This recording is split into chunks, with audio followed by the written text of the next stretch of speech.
Kempire is brought to you by Happy 2025. It's a new year and it's a new era for the Kempire Podcast.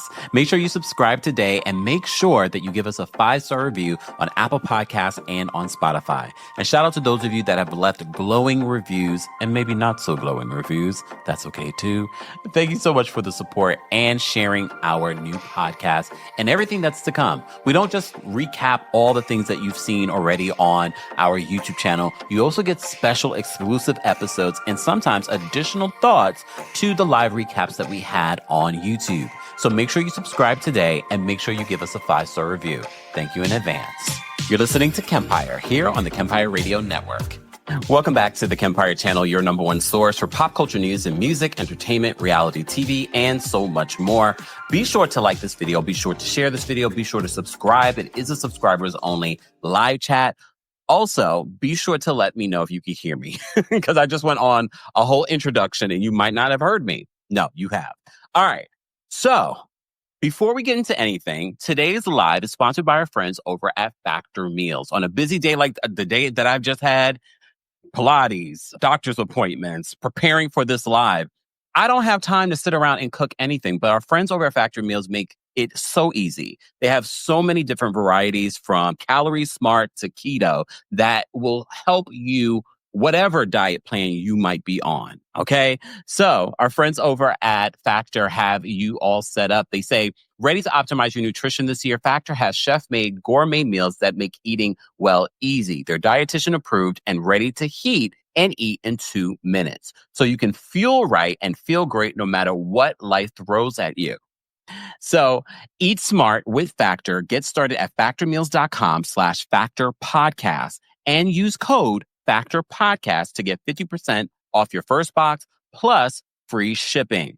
That's code factorpodcast at factormeals.com/factorpodcast to get 50% off plus free shipping off your first box. More information on Factor Meals and everything Kempire will be available in the description, including, because as you know here, we always cite our sources. Everyone that we're talking about today that I can recall is being cited, okay? Including our guest.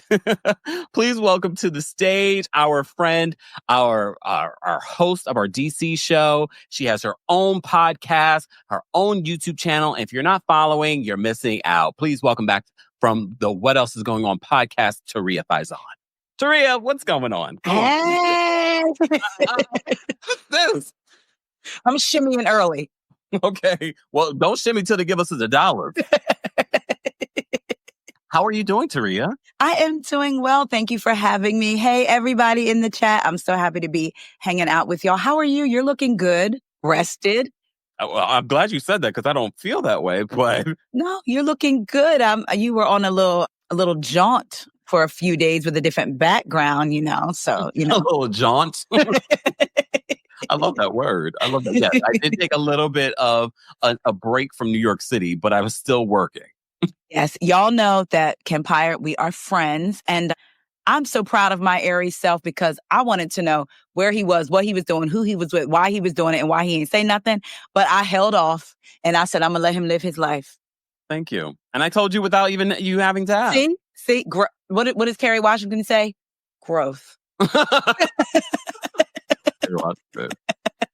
So, guys, you know that if you came to our Washington, D.C. show, our MC of the night, and she had her own moment on stage, was Taria. Taria, can we just reflect back on that before we get to the Carlos King of it all? Yes. You know what's so funny? This may sound corny, but y'all know that I do. What some of y'all may not know, but I do rideshare for a living. So I'm in my car a lot. And I often reflect back to that night. Number one, I've said it over and over again. Your community is one of the most supportive communities ever. Just to be out there with the meet and greet with you and people are like, hey, Taria, we watched you, Taria. Y'all don't understand. My heart was so full that night. I was so excited. And I thank you, Kempire, for believing in me because y'all, he doesn't know, but I was so nervous. Like my butt could have taken out a brick if I walked past. Like it was so tight. I was so nervous between that and the spandex pants, but everything was so tight. And my gorgeous, beautiful canvas beauty body butter was glowing and lighting up this. And if you were there, you know what and I talked a little bit about it, I think during our RHOP recap. And I didn't even include Stormy in our book of people that have things about Carlos. I'm sure that will come later. Oh, yes. Yes. But that night was magical to me. Thank you for allowing me to be a part of it. Like I said, the community was so welcoming. The hubby, Corey, he watches the shows, but he enjoyed the live show. I thank you so much. I had such a good time. And you did a fantastic job. I was so impressed. I was like, look at you stepping up to the plate and doing your own thing. We look forward to you having your own show next. Yeah. I appreciate you pushing me. And one thing about an Aries, we have such good ideas. We're so great at pushing other people, but I don't think people... We are very good at managing other people and their worries. Oh. And we help push you out of your comfort zone to fly. Eagles fly. Shout out to the Eagles. We push you to fly. But sometimes we don't often do that to ourselves because we doubt ourselves. Yeah. You know, so often people will tell you, you're great, you can do this, you can do that. And then in your mind, you're like, but am I? So I appreciate you for pushing me to fly. Y'all, when he goes overseas, he will be bringing me. I'm putting that out in the atmosphere. I'm manifesting.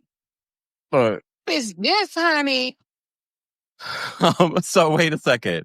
Because y'all know I'm in my villain era. So let me just gather someone for a quick second. Because what they're not going to do is come here and tell me how to run my show. Johnny, have several seats. Please and thank you. We will get to the show when we get to the show. Okay? We can't just jump in. People are being notified that we're live. Okay? I promise you that you will enjoy the show as we get into it. But can we be proper when people are visiting us here at our channel and welcome them and ask them how they're doing and actually mean it? Okay.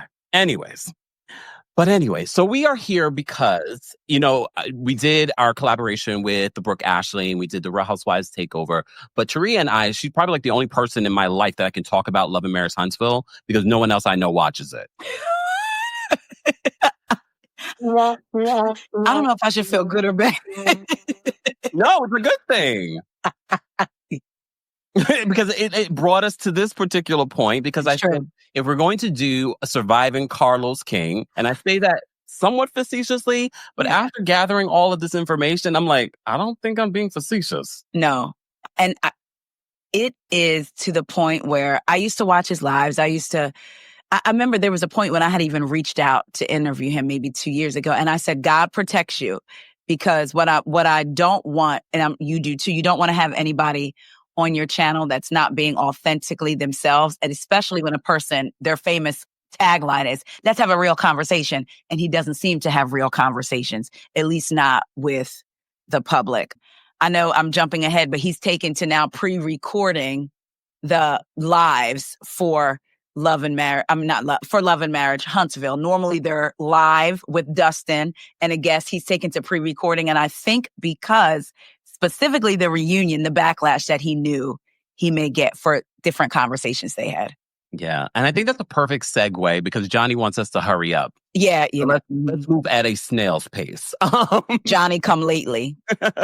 You came too early.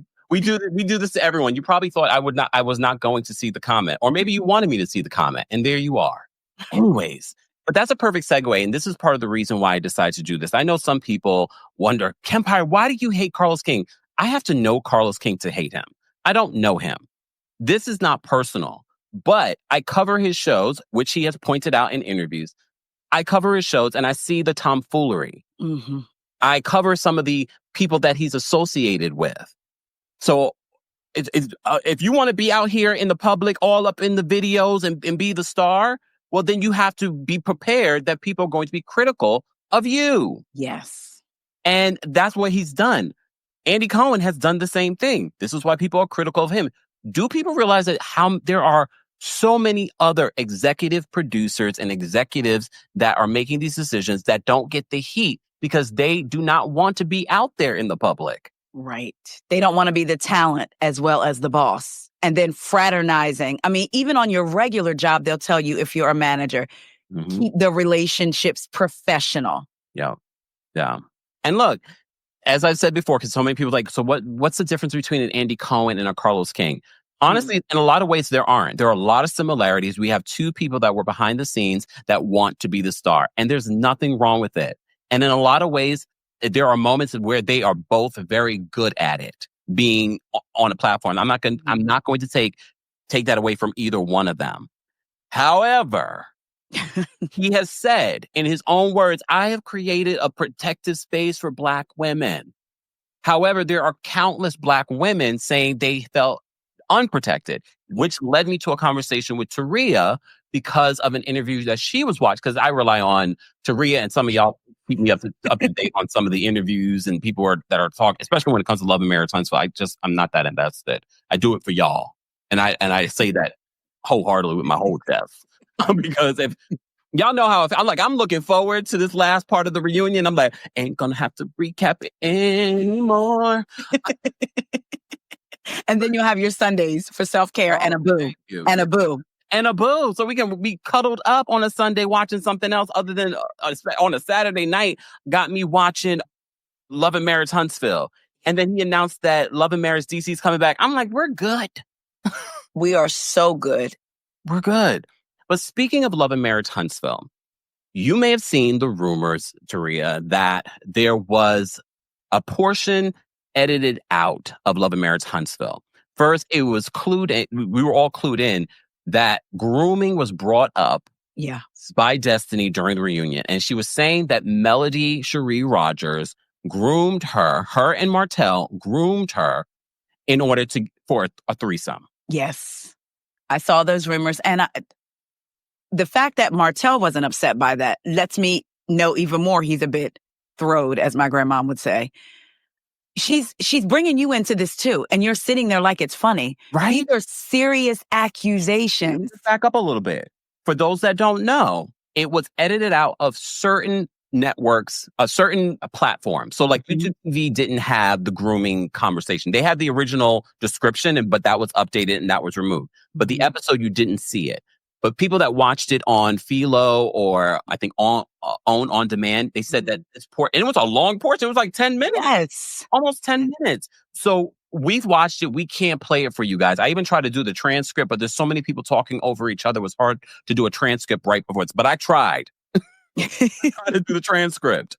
But I watched it multiple times.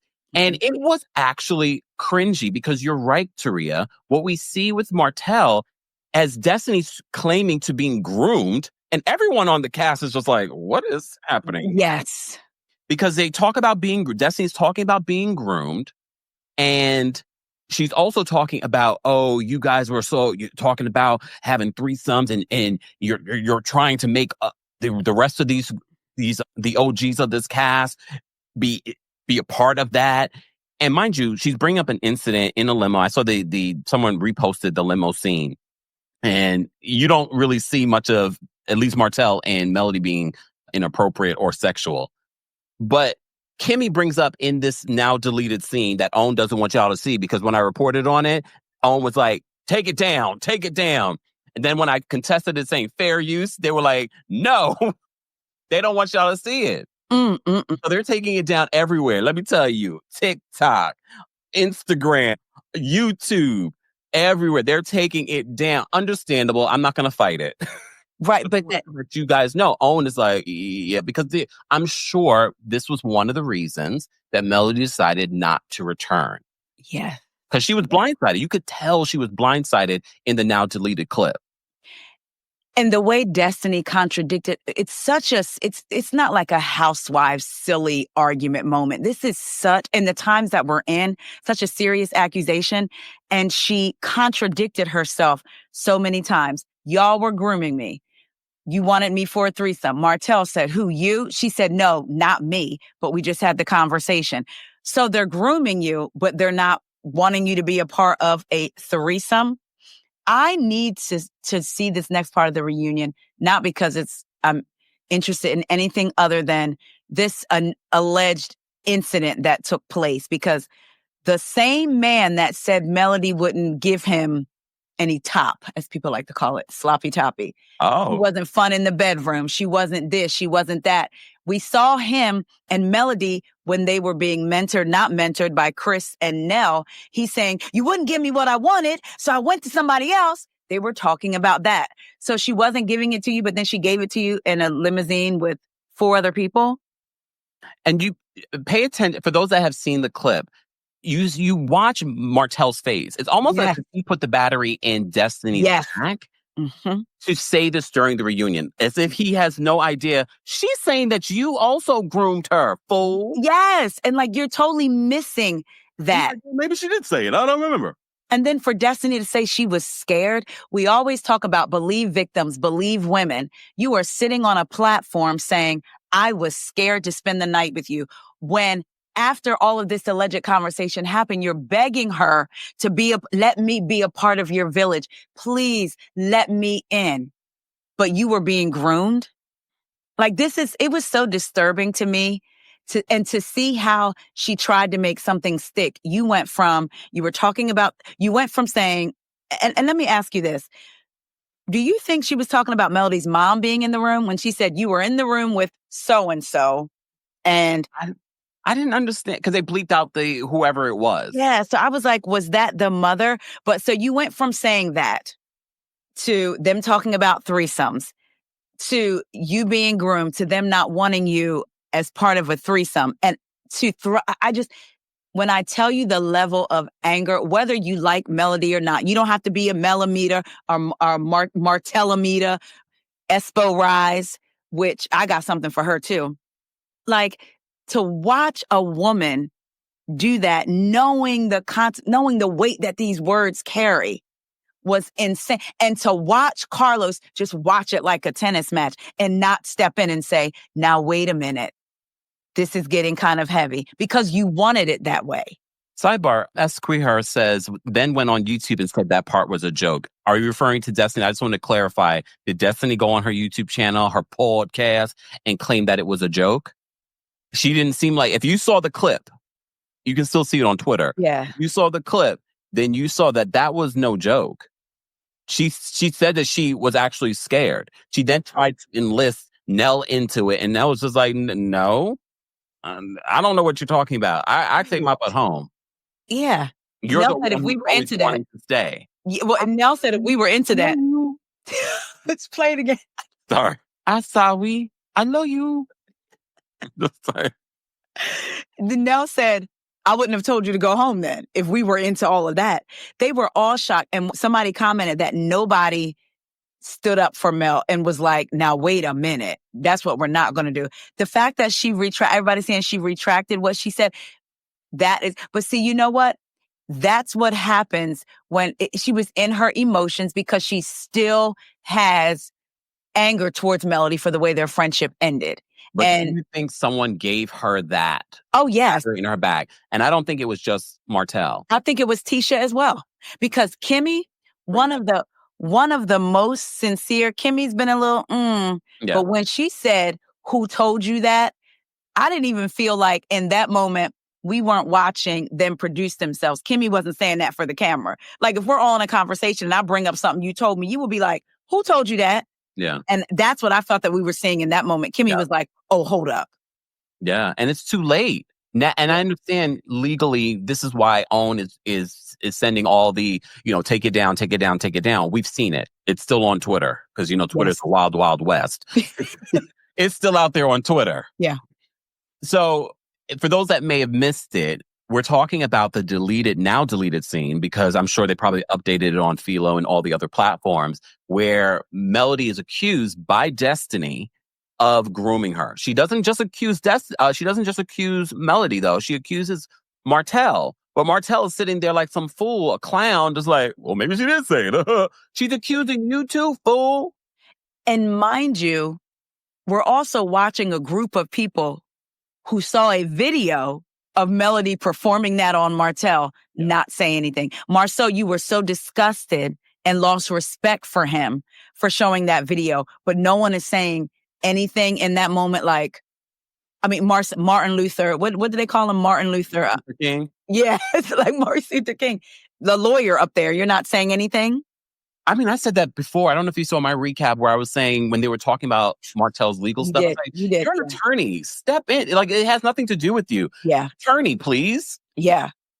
How do you feel? I know we haven't seen it, so we don't know if it was edited a certain way and she denied it, but we didn't see Melody deny what Destiny was, and I'm not even going to say accusing her of, because if there were grown folks in that limo, that's on them. But how, I guess not, do you believe, but I kind of was like, well, did it happen or did it not happen? Two things happening in that conversation. We're talking about grooming, and then we're talking about grown adults possibly having threesomes. Yes. Grown adults having threesomes is not grooming, and it's fine. That's their personal relation. Everyone here is grown. And we're also not talking about a situation where Destiny even was there. Exactly. And it makes me wonder if Martell suggested it and Melody, like, are we going to find out that she actually didn't do it? He suggested it. She went along joking like, yeah, I'll do it, but didn't really do it. I just thought to bring that up. And for me, when Tisha said, I was mad at Martell because of what he said, so I brought it up. Even though it's not fair, women are the ones that are always degraded when it comes to sex. They expect that from men. They don't expect it from women. So her saying that, she had to know that was not, I said it to get at Martell. You had to know that Destiny was going to perceive it as getting at Melody because she's friends with Martell. Yeah. So she would have taken up for him. So for her to throw, to me, that was such a weak excuse to say I was trying to get back at Martell. No, you were throwing that out there so Destiny could have it in her back pocket to bring up should she need to. And also, first of all, I'm going to need her to learn it's text message and not test message. Because she says that because there was also a text message, I believe it was Marceau had sent, and Melody replied, because I think he said, I'm rooting for you guys, or for you and Martell. For you and Martell, yeah. And then Melody replied, oh, I hope you're rooting for me. Or I forgot the exact words. Like, I'm rooting for you guys. And she was like, just me or me and Martell. Yeah. And Tisha says that she felt like that was an inappropriate text message. That's what she, Espos rise.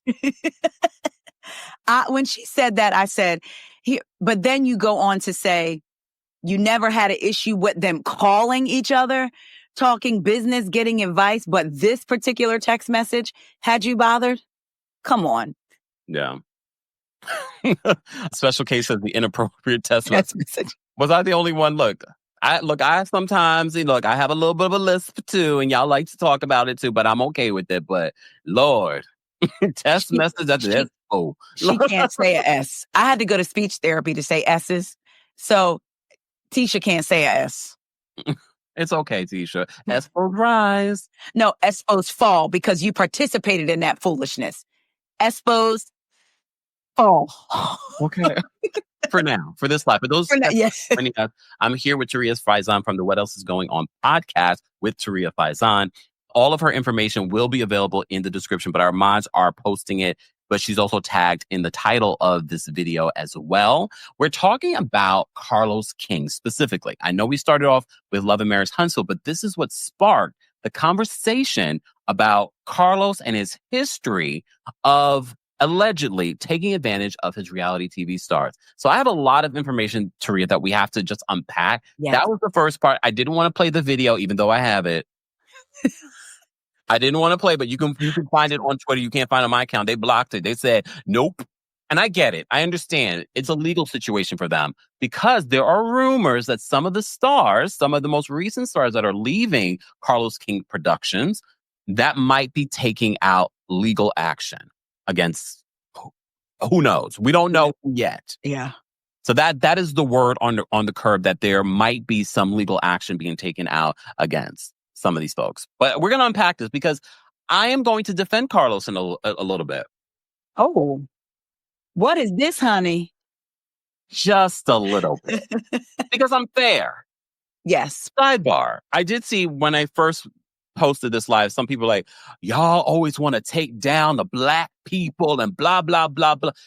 So you want to say that first of all, this is what we do here. We talk about these reality TV stars, talk about what's happening in pop culture.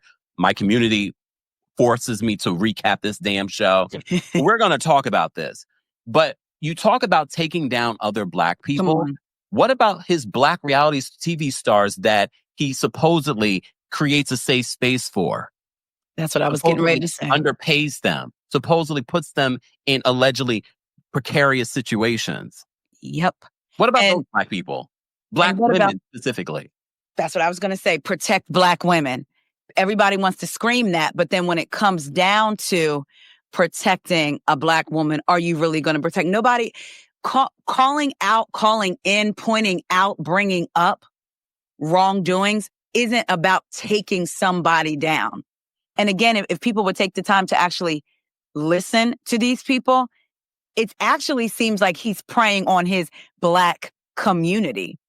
Because Love and Marriage Huntsville didn't start out the way it is now, but he loves the mess. You have a Black producer that will bring his Black talent on his podcast and pit them against each other. He sat up there with Kimmy and didn't say Mel's name, but said, oh, Kimmy gets activated. Yes, honey, you are the boss. And you're sitting with your employees talking about an employee getting activated against another employee. You're creating this division. And for those that like to say, Kempire, you just want, this is a raindrop, you just want to be Carlos King. No, I don't. For a variety of reasons that don't include what he does on television. Right.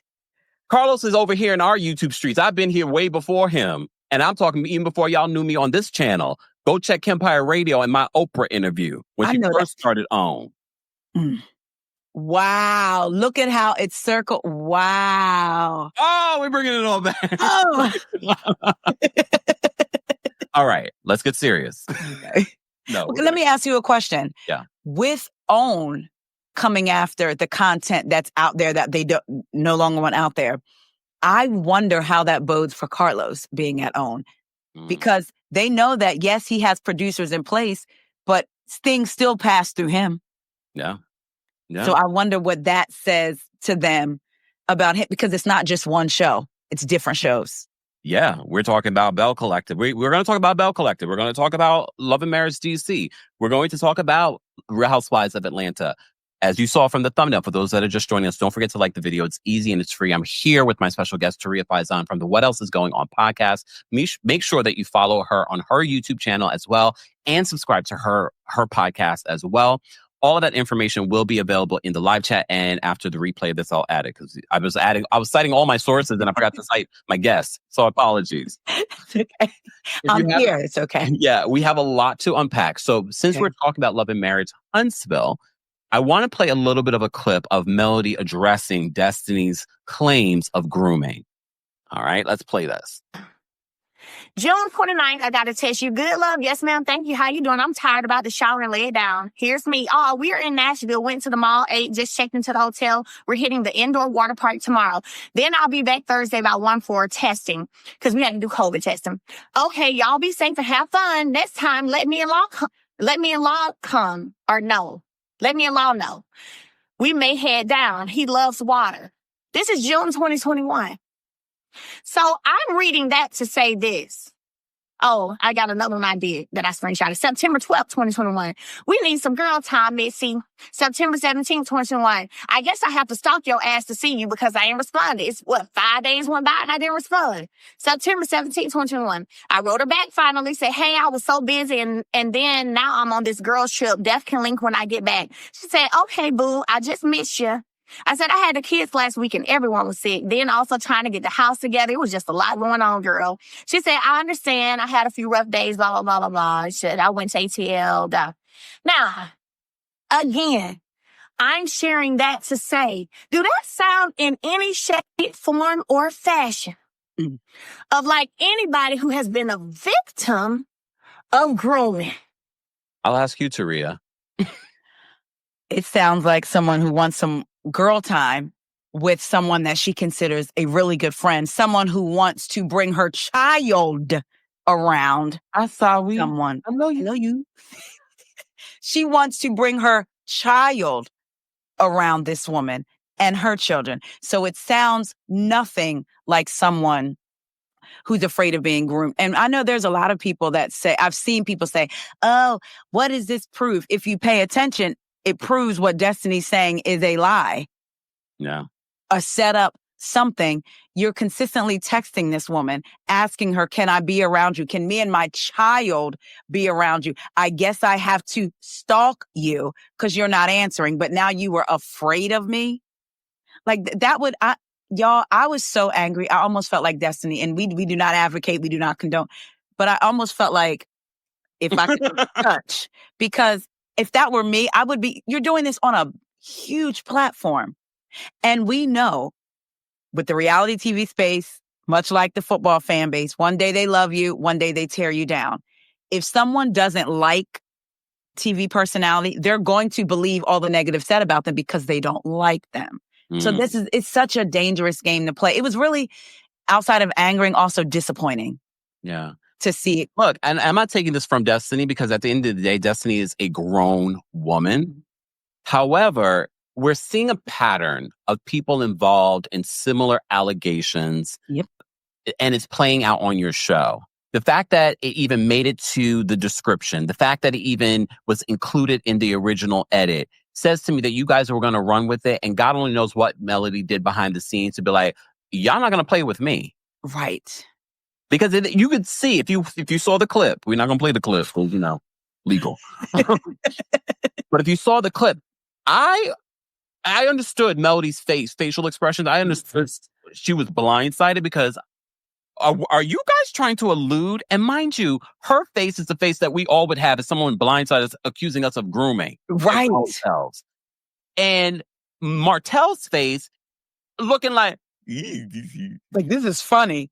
Like, you're so slow, you don't even get the gravity of this accusation against you as well. But look at how, again, everybody's pointing it toward Melody. Yeah. Not against Martell. Or production. Yeah. Or production. Yeah. Look, one thing I always emphasize, and I tell people, it's not just production. We have to own the network accountable. Yeah. I know that OWN is owned by Oprah, 5% by Oprah. It's only 5% now. Yeah. But there are people that are seeing this. There are people that are on set that are part of the network and that are part of production. All these people are responsible. And I always remind you guys, we have to remember, yes, this is our entertainment, but it's still a workplace. Yes. So these are very damning allegations that she has. And now, according to the live chat, because I rely on you guys to also be producers of the show. Now, according to the live chat, allegedly, Destiny is now backpedaling on those accusations of grooming. Which also says a lot. And the live chat, y'all may know, I meant to click on the video, but I was going about my day. I didn't have time, but I saw, didn't she has a podcast, I guess, with her therapist and made the comment that she's not scared of any lawsuits or not concerned about any lawsuits. I saw that in the heading of somebody's YouTube video, but I didn't get to click on it. So I'm wondering if any of y'all saw it. Okay, I will say this. There's a lot of clickbait out there. Yeah, so I was like, is this true? Is this true or is this not true? So I was wondering if anybody in the live chat happened to see it, because it was a picture of her and her therapist. And I was like, I know. But to find out that she's backtracking, it's almost, it would be laughable if it wasn't so like you fool. You were used by production and Martell and Tisha. Oh, that's what Destiny originally said. Oh, so she said it. Up, see? Wow. Okay. That is crazy. So she went from not worried about a lawsuit to backtracking. Miss Aisha. Well, let this be, we're going to be a part of the documentary, Taria, because we're breaking it down. Yes. So I wanted to start off this live with Taria first talking about what sparked my conversation. Because I said, we need to talk about this because this is really becoming a big thing. And it's affected me because I've been receiving notifications on all the platforms to take down the video. That is crazy. But I get it. I completely understand. It's a portion that they did not want out there. They could be facing legal action. All right, I get it. Take it down, but I'm going to talk about it. I'm going to talk about it. Sorry, Asawi. I know you. Okay. All right. So I wanted to address the grooming edited out portion. And as you know, for those that don't know, and you're just getting updated from us, Melody Sheree Rodgers has since made the notification to the world that she will not be returning to Love and Marriage Huntsville, which I've said, Taria, means that Love and Marriage Huntsville is over. What do you think? I do think unless they're able to find about 3 or 4 dynamic couples that have something to bring, it's over, because she has been integral, no matter whether you like her or not, in the storyline. Yeah. I mean, since the inception of it. and then her separating herself from the group has also been their storyline. We hear Destiny saying Melody was separating herself from the group at Nell's wedding. So I feel like unless they can find people who are willing to share their authentic lives and not make up stories on this show, I think it's over. I think it may be over. It could even be over because of what's going on behind the scenes and what's potentially to come. Well, here's the thing, too. I don't see them steering away from talking about Melody and continuing to make her a part of their story, even though she's not there. I could see them doing that. I'm not really interested in that. Yeah. Well, we know they wanted her back. Melody said after she left, Carlos called and wanted her back. Was it Carlos or was it the network? Oh, you know what? You're right. Was it what? Oh, she didn't say. Did she say? No, I don't think she Carlos. said. Carlos might be blocked, allegedly. Okay. Well, Melody got 36 phones.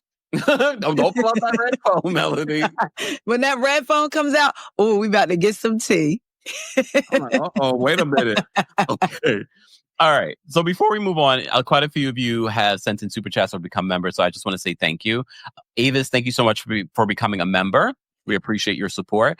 Dr. Red, thank you so much for the super chat. Dr. Red says, I love seeing you and Taria in DC. Worth flight from Atlanta. Dr. Red, thank you so much for coming all the way from Atlanta to see us. Didn't Taria what kind of doctor are you? I got questions. You know how Black folks be. I've been having this ailment. Medical advice. It is Black History Month. We should have first started off by saying Happy Black History Month because they're trying to erase it everywhere, including Google, the platform that we're on. Yeah. Okay. Ms. Parker, thank you so much for the super chat. Ms. Parker says, let's remember the harassing text Martell sent. He said he's willing to ruin Melody even if it ruins him. You're right. Wow, Ms. Parker. Hey, Miss Parker. Every time I see Miss Parker, I want to say. I think you said it. Unique, thank you so much for being a member for 28 months. We appreciate your support. She says, sleep in peace, Kiki. Oh, yeah, they don't even talk about Kiki, but I think that might be a family thing. Okay. Yeah, I think that might be a family thing. We think. Look, do I think they finally have some sort of respect for a Black woman? I don't know about that. Right. But I think it might be the sensitivity of the legal stuff. So. Yeah. Because I would think Carlos would use it to his advantage, to be honest with you, if he could. Yeah. So Twan the Don, thank you. So Twan was also at the Hey, DC Twan. show. He didn't act up this much this time around. I know. Twan. I was looking forward to it.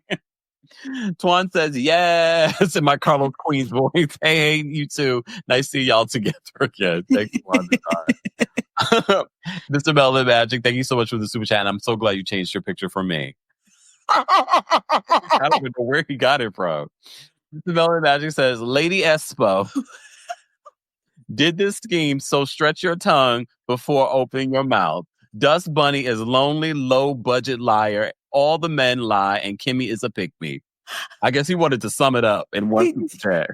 Stretch your tongue.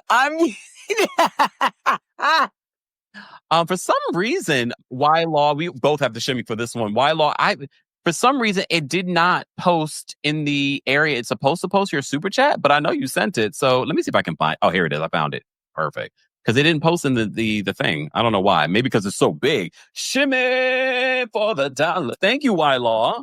I hope you're saying something nice. I didn't read it. Why Law? Some extra super chat, the very generous super chat. This is the best, most profound conversation around this topic. Although I support Melody, I stopped watching the show because Carlos has encouraged such darkness to consume the original essence of the show. This is needed. Thank you. Thank you, Why Law. Thank you. I appreciate that as well. Thank you. Okay. All right. So just to get back on topic, for those that are just joining us, we are breaking down some of the past reality TV stars that have had some damning things to say about Carlos King. I want to remind the audience and the replay crew that the allegations made in this video are allegations. We don't have proof. We are just examining what has been put out there already. Okay? So Melody said that about the grooming. So we have to go a little further back. And I know there's a lot to go back, but the House of Aaron did an interview with Kandi Burruss Tucker a couple of years ago. And in that interview, that's when we found out that Carlos King allegedly tried to steal the Escape life story. Take a look at this.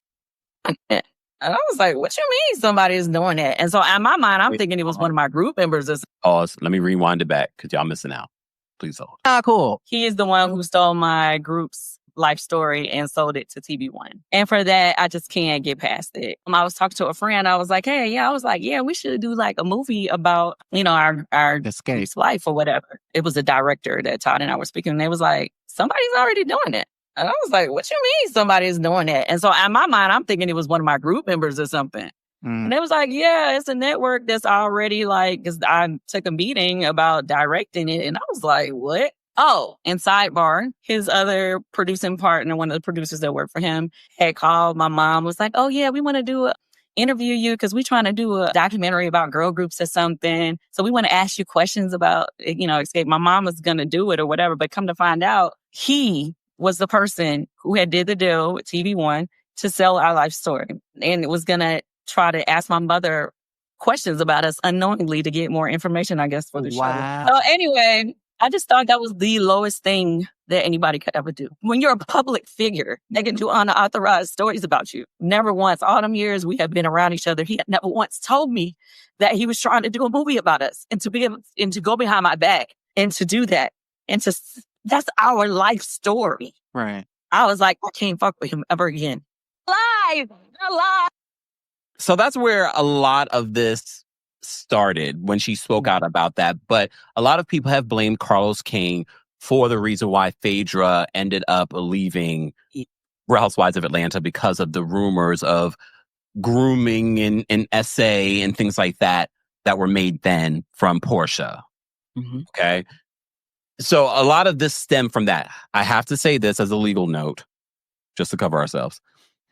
Carlos has denied any involvement in accusations that he gave Phaedra that information and try to produce that. Okay. But this was probably the moment for me, for those that's like, Kempire, why don't you like Carlos King? I was like, after I heard this, and I'm not a Kandi stan. Some of y'all think that I am. Y'all need to go check your receipts. I talk about everything. And y'all lucky I didn't talk about the Tamar and Kandi stuff again. I've been busy. Y'all lucky.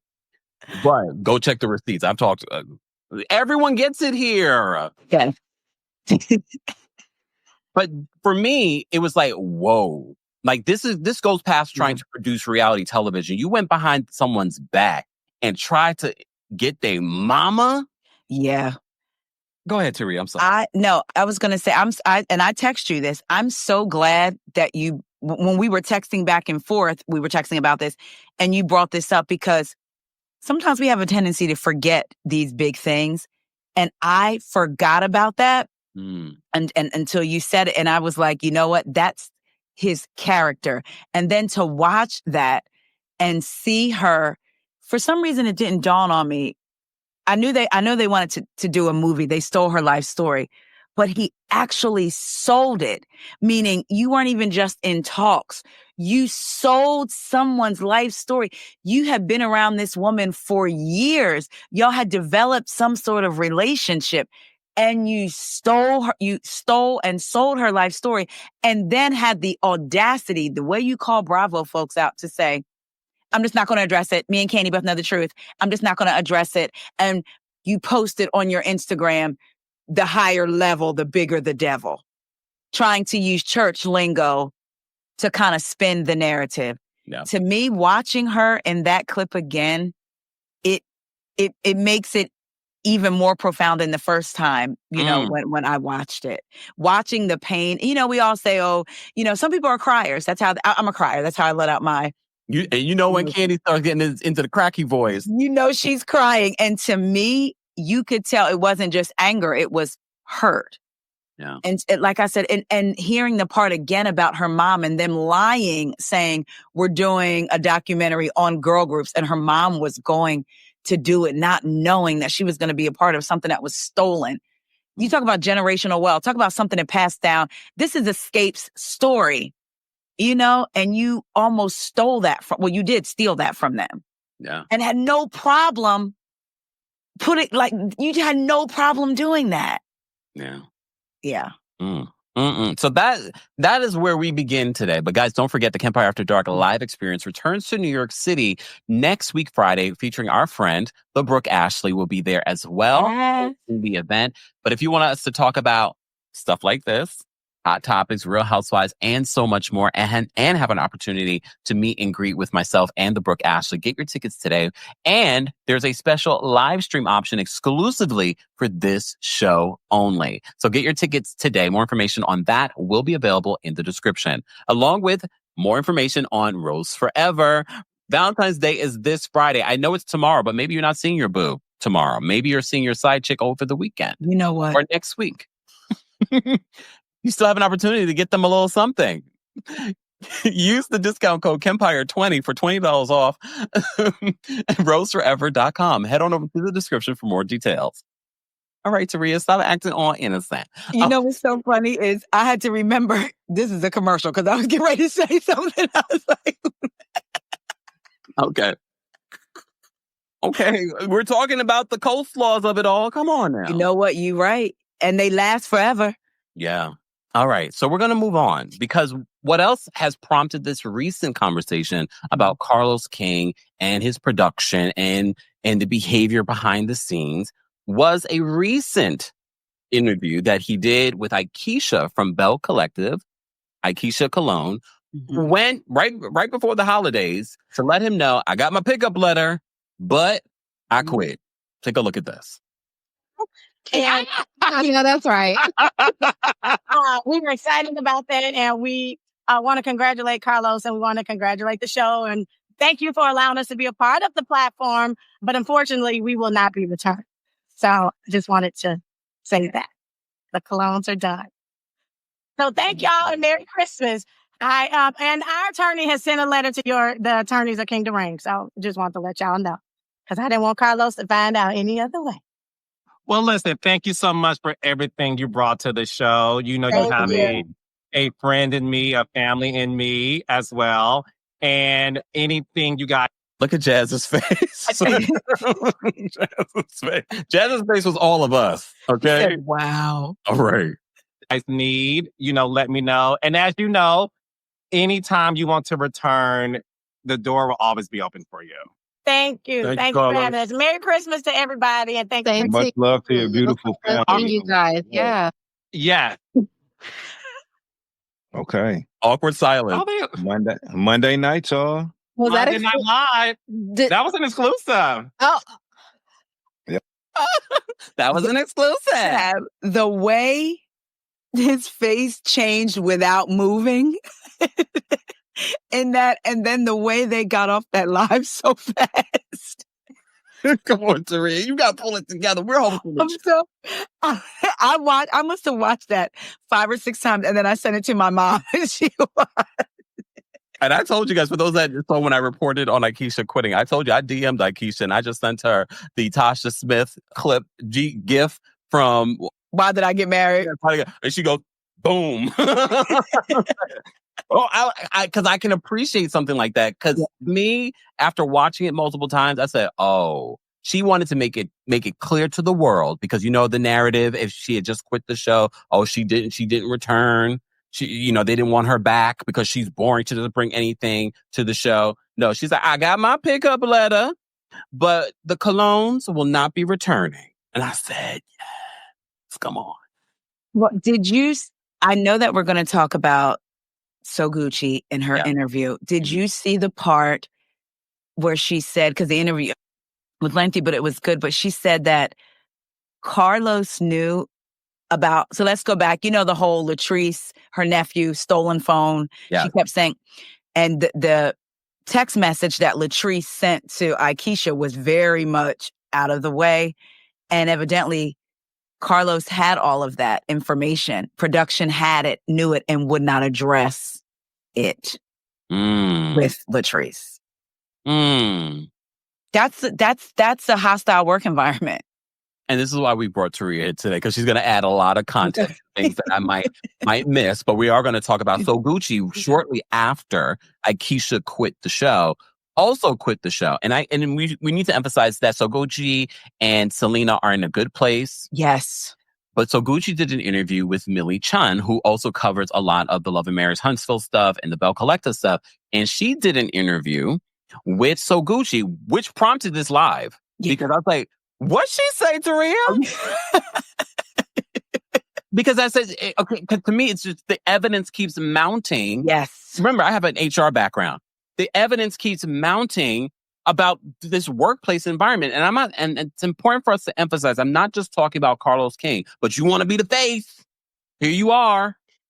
It's not just him. There are other people that should be held responsible for allowing this type of stuff to happen behind the scenes. Yep.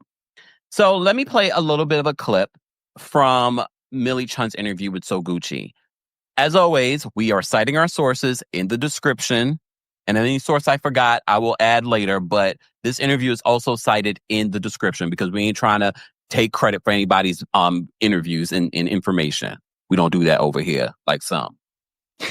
Let me play this clip because it's interesting what So Gucci says about the workplace that she was working under and why she decided not to return to Bell Collective for another season.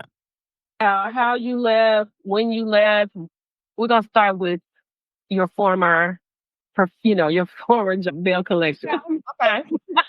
So there was speculation about how you left, when you left, why you left, and things like that. So I just want you to clear that, because people were saying, well, I knew she was going to leave after Aisha left. And I wanted you to just talk about that. You know what? Let you have the floor. Okay, so Aisha leaving had nothing to do with me leaving, but of course that's my friend. So, but at the end, but really, that interview that I had with Carlos on that live Monday that he made private, never posted. Right. I kind of made my mind up after. Pause. Taria, do you have context about that interview that he did?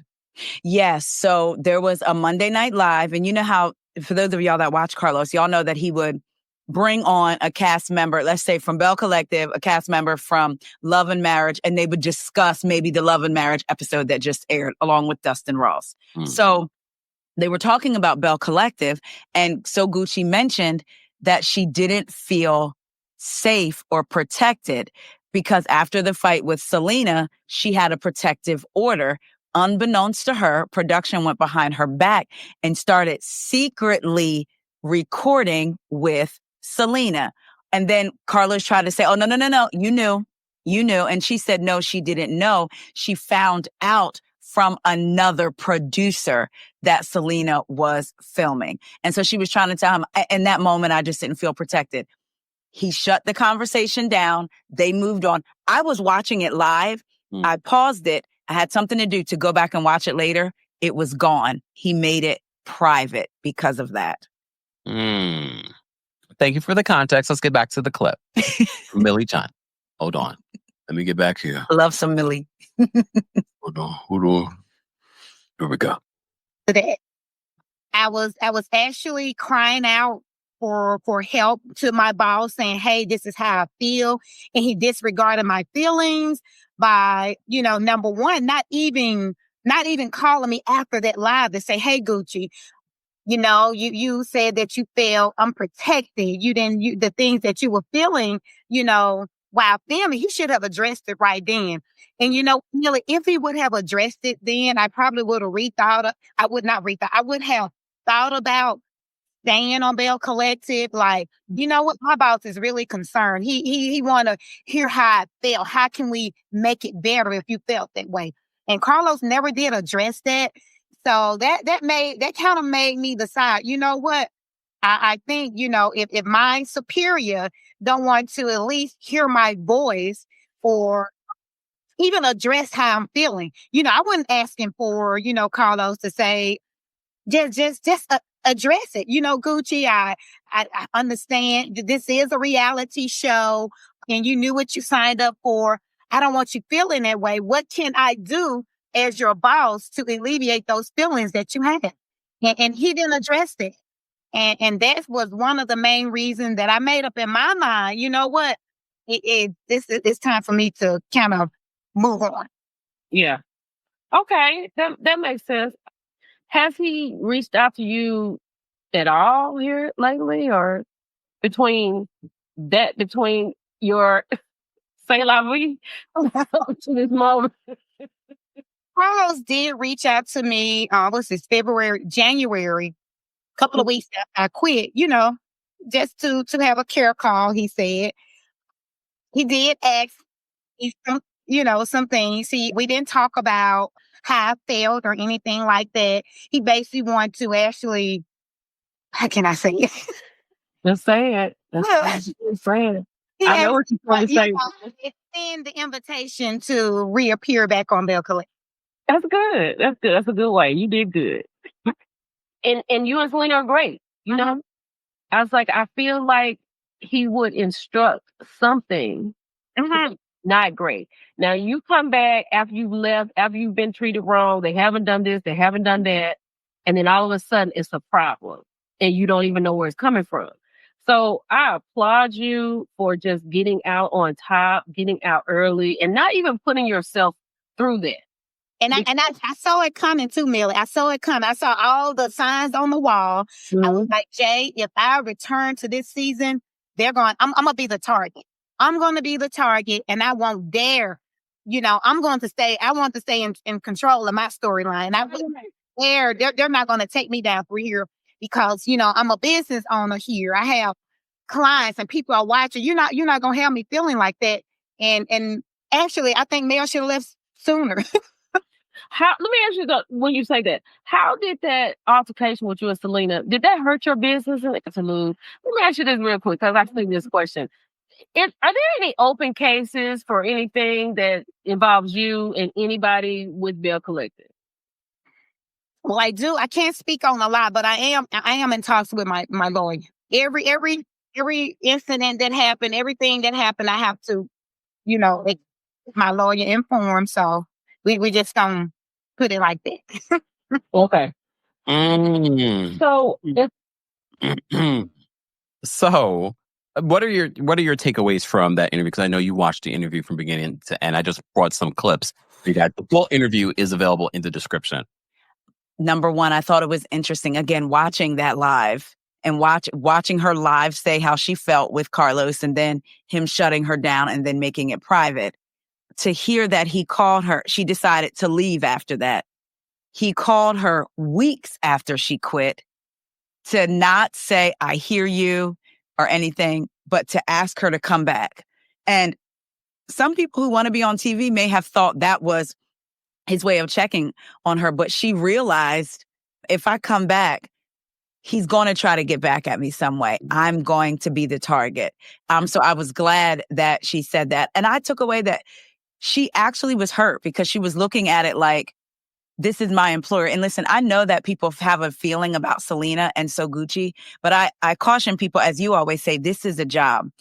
One thing that the viewers were mad at Sunny was, why? Because she was a producer, meaning she got close to Destiny. Destiny trusted her. And then she turned around and did that. So imagine being So Gucci, whether you like her or not, whether you think she started the fight or not, having a producer get close to you, your family, your life, only to find out that they're filming with the person that you have a protective order against.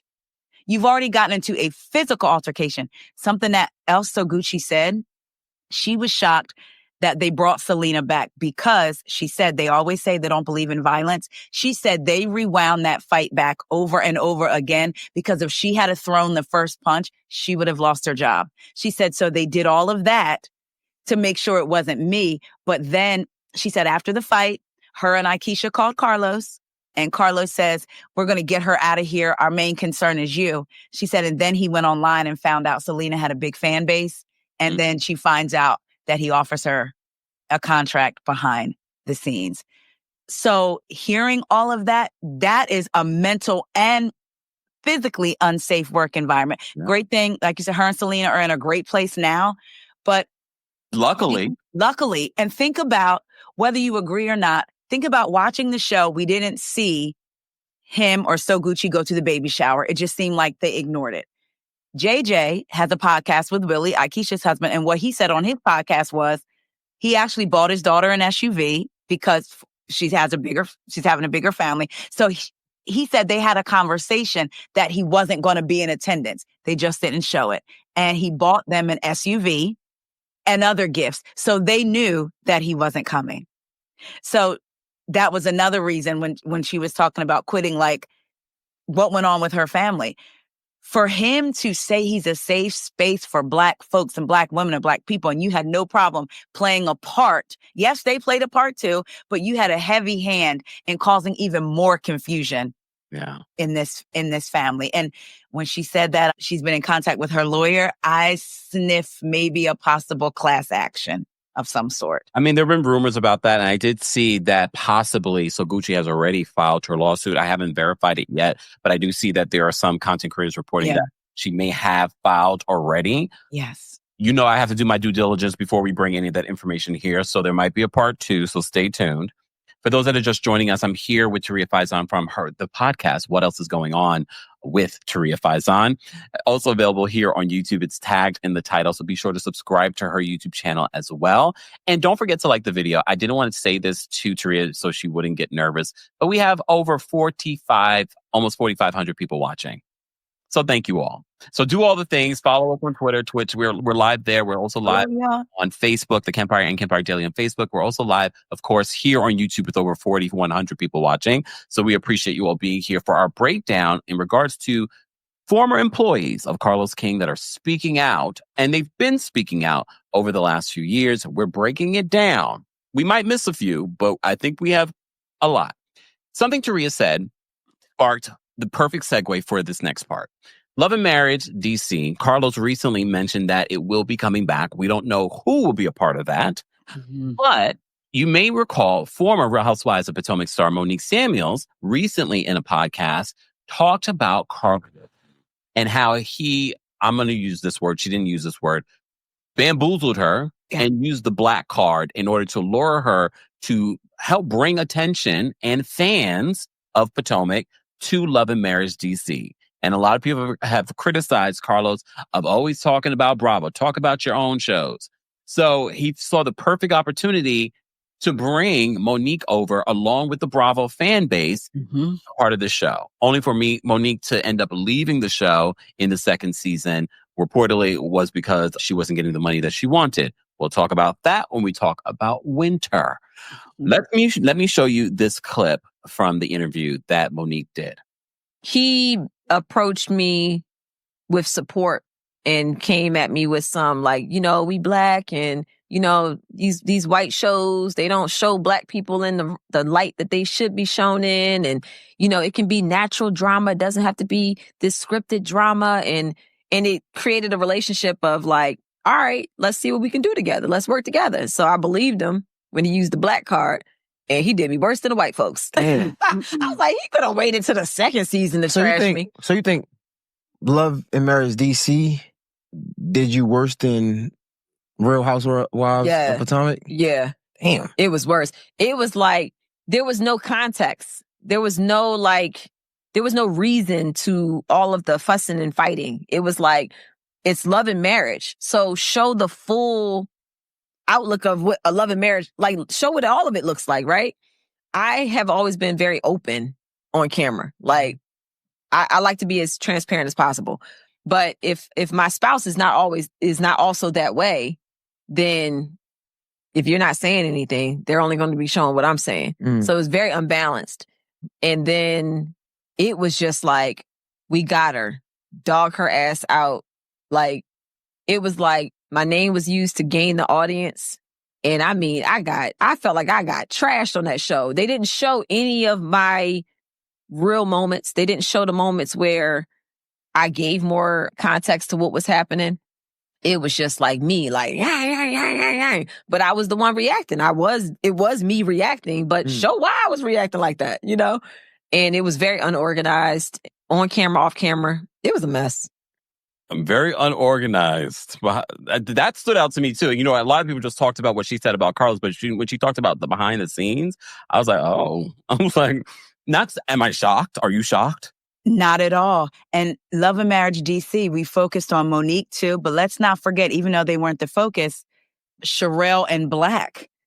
Sherelle had a lot to say and said she would never appear again because of what they promised versus what was delivered. So shout out to Monique. I haven't been the biggest Monique fan, but I will say when she talks about in this interview, and Theo did a comment that said that he remembers Love and Monique, don't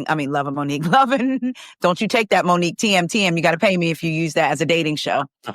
Love and Marriage DC, Monique getting a lot of hate. I remember that too. And it seemed like it was her going after Chris. And something she said, if they're not showing him, but they're only showing her reaction.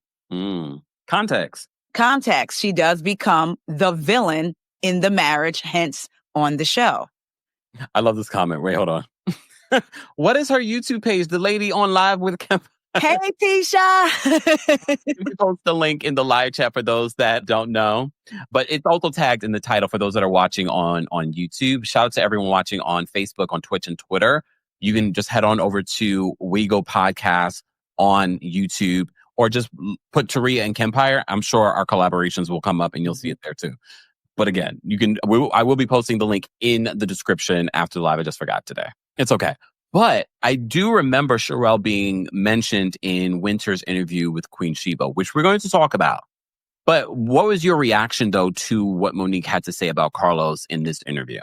It was almost embarrassing because of the way Carlos talks so much about protecting Black women and goes after Bravo for not protecting Black women. To hear a Black woman say, he did me worse than the white folks. It's one thing. We know, thank you, Foxy the Swede. We know if you're non-white, let's just keep it real. You're already on guard and you kind of already know how you could be done in this world. But when it comes from somebody who looks like you, especially when they tricked you, it hurts even worse.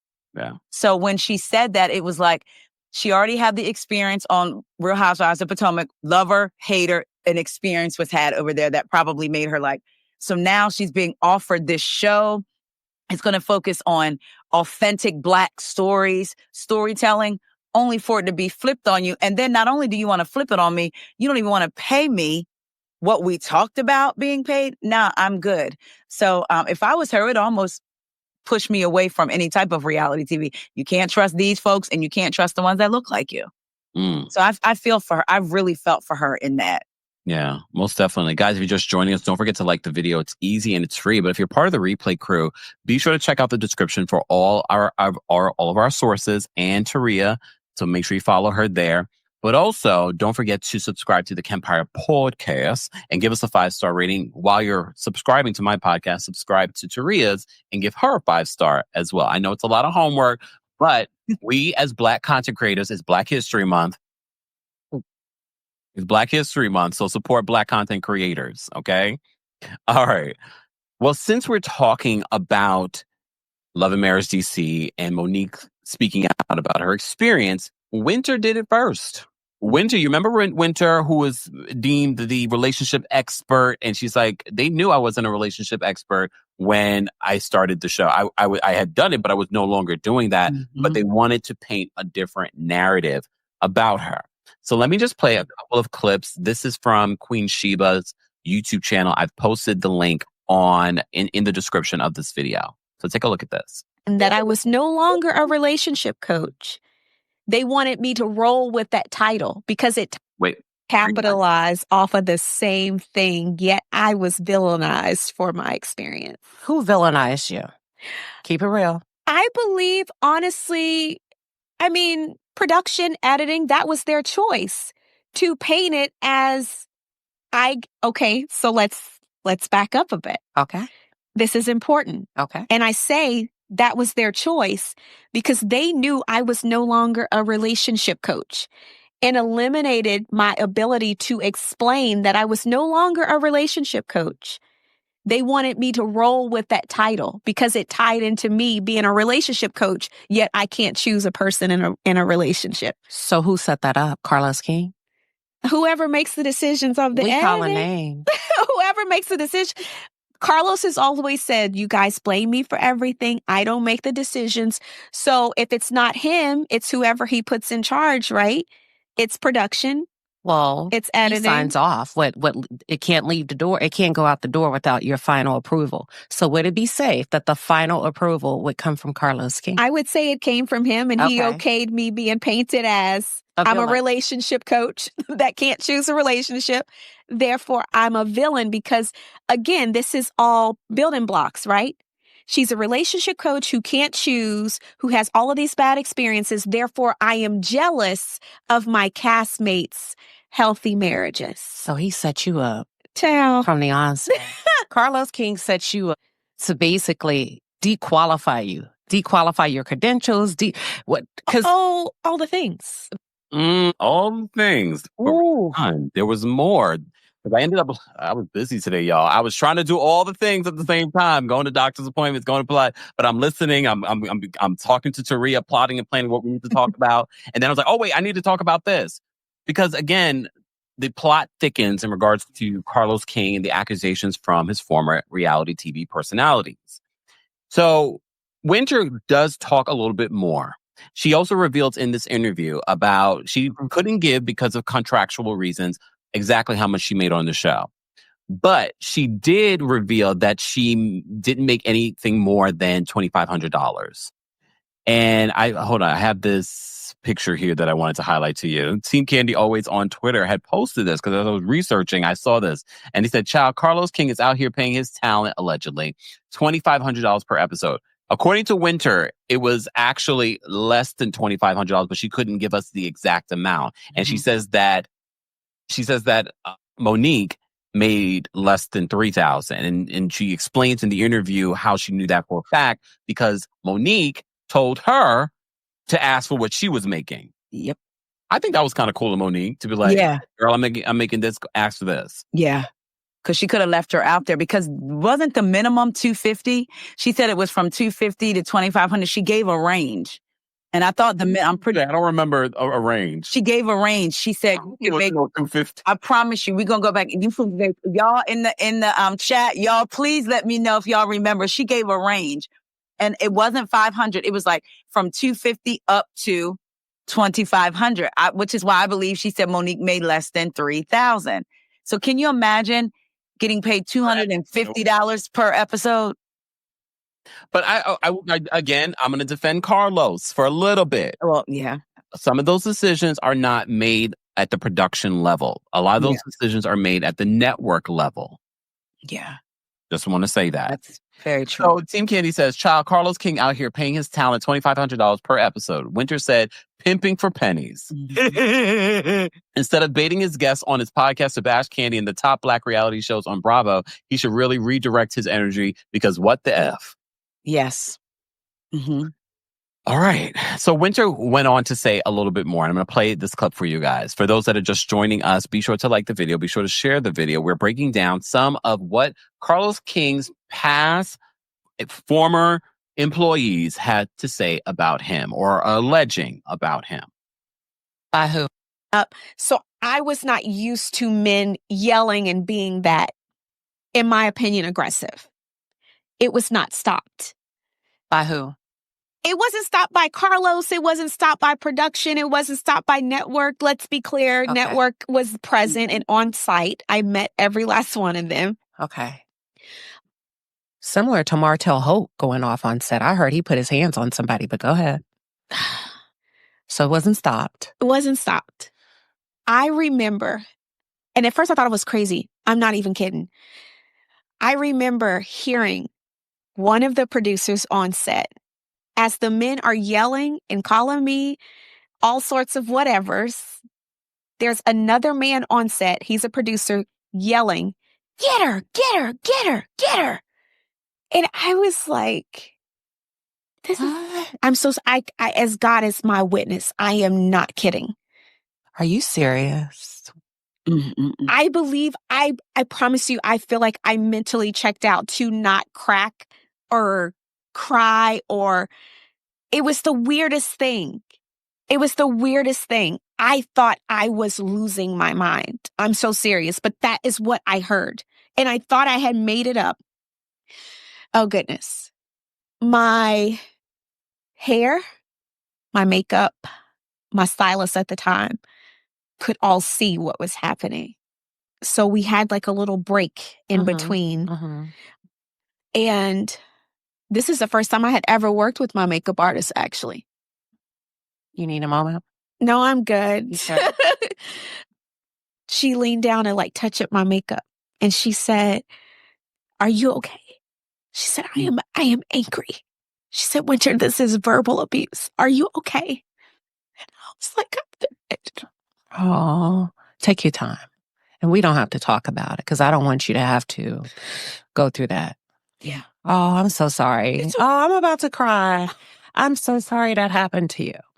Yeah. I didn't know that. I'm so sorry. No, a lot of people. I know the reunion was bad, and I did hear the curse words and the B words, but I guess they added a bunch of it out. Well, but I had no idea producers were participating and encouraging that type of behavior, especially because you did not have a man. No. From what I can recall, you had nobody. It was a solo woman. Correct. Amongst couples. Let me pause for a second. Because, there's been talks of just some of the things that the Black women are enduring within that franchise. We've seen it play out. I've seen it play out. Let me just keep it real. On the other side of that with Love and Marriage Huntsville. Yeah. But to know that type of behavior is encouraged and promoted to the point you could hear a male producer saying, get her. Yeah. Has that ever been addressed behind the scenes? Has anybody ever come to you, apologize, check on you? No, I remember, goodness. So she touched my makeup up. We finished. I was shell-shocked.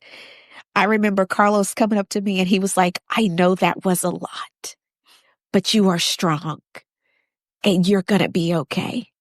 And I wish you the best and thank you for coming to the wow. Okay, Taria, you're when I first heard, because everyone was talking about the pay portion of this interview, I didn't remember anyone mentioning what Winter went through and what Winter revealed, that a producer allegedly behind the scenes says, get her. What? As the men on the show were calling her the B word and all kinds of stuff. And she's sitting there by herself. And I do believe she went on to say that someone called her mom for her so her mom could talk to her after all of that was over. One thing I'm so tired of is Black folks, and I'm going to say Black men, particularly Carlos, causing destruction and distress to Black women and then saying, you're going to be okay because you're strong. You caused this destruction, and even if you didn't cause it, you didn't stop it. You did not create a safe space or a safe environment for me. You actually cultivated a false narrative around me to get the heat, not just from the cast, but from viewers. Because Carlos knows how TV works, from viewers. And then you want to tell me you're strong, you can handle it. Thanks for coming. Translation, thank you for getting the ratings up. Equals dollars and another season for him. It's gaslighting. It's at its finest. And these are things that could actually mentally take somebody out of here. I can imagine sitting amongst a group of people and having these men come at me, and I have no man behind me. We've seen it a lot on Atlanta with Kenya.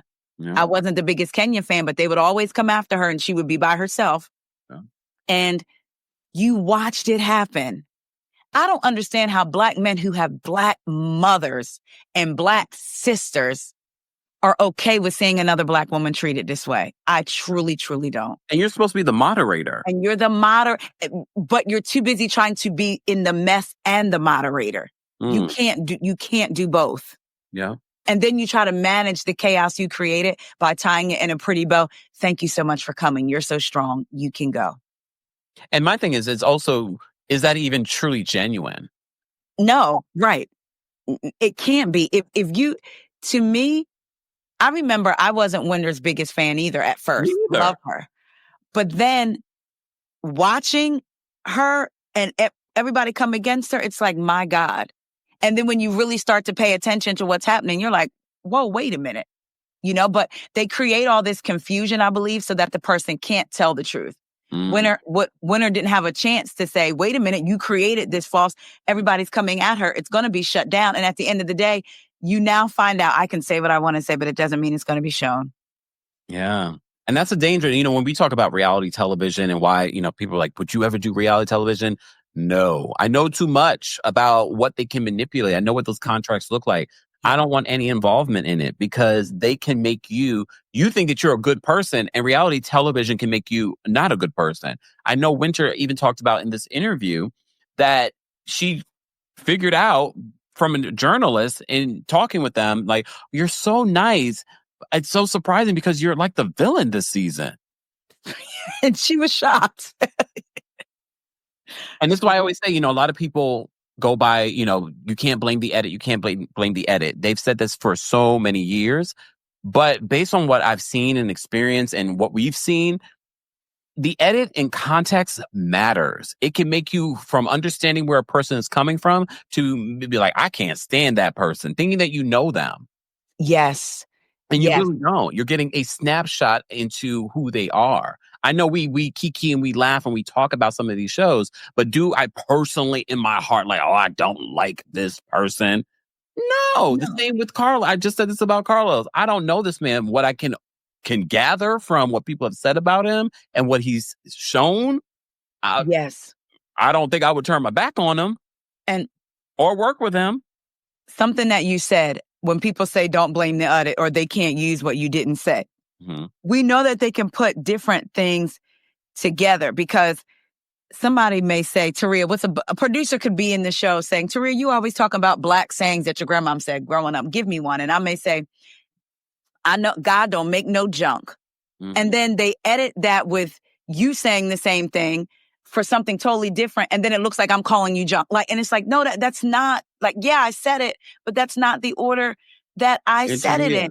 Look, Bravo's not innocent either because it allegedly in their contracts, and we've seen it. We've talked about this with Real Housewives of Beverly Hills. They can take the audio of you saying that and place it somewhere else. They can place it in a whole nother season if they wanted to. We've seen it. If you don't see their face saying it, you question it. And now with the whole AI, if you don't know if you've seen it on Netflix, with AI, when they're dubbing it, they can make it seem like the person's actually saying it in English, but they're actually saying it in their language. AI is crazy. Well, I will tell you that years ago, there was a Reddit thread about the Real Housewives of New Jersey. It was wild. I don't know how this person got access, but they had access to different things like about Joe and Melissa. And they posted a Real Housewives of New Jersey contract. And I saw with my own eyes, it saying, I'm paraphrasing, but basically what you just said, we can film it out of order. We can make you look anyway. Like it says it in the contract. So there were scenes, I'll never forget Real Housewives of Orange County. I was on Tamara's behind. It was a couple seasons ago, and I think Kelly Dodd may have still been on the show. They were all out to dinner, and you hear Tamara say something. You see them leaving a restaurant, getting into a black car, but then they don't show the interior. They show the black car going down the highway, and you hear Tamara say something. And she came out and was like, y'all, I said that a totally different day about something totally different. You didn't see me say it. Mm-hmm. Cynthia, Housewives of Atlanta, when Kenya comes to something she was doing and Nene was there, Kenya was pregnant, and Cynthia said, did you see me actually say out of my mouth something about me not telling Nene? She said, you didn't see me say it. So we know that Carlos worked for them, so he has picked up something. Of the game. Yeah. The king of reality television. Wait. Me. Hi. The problem is me. Guys, if you're just joining us, we're here with Taria Faison from the What Else Is Going On podcast. Make sure you subscribe to her YouTube channel and her podcast. Our mods are posting links in the description. We're talking about former employees of Carlos King, the king of reality television, self-proclaimed. I get it. I'm self-proclaimed. No, actually, someone called me king of pop culture in an early interview, and that's why I said I'm gonna stick with that. I'm calling it to you are the king of pop. You are the king of pop culture. Oh. Like, I was doing, I am the fifth member. That's what it was supposed to sound like. Wait, where's my fifth member? I am the fifth member. He are. You are the king of pop culture. How about that? Thank you.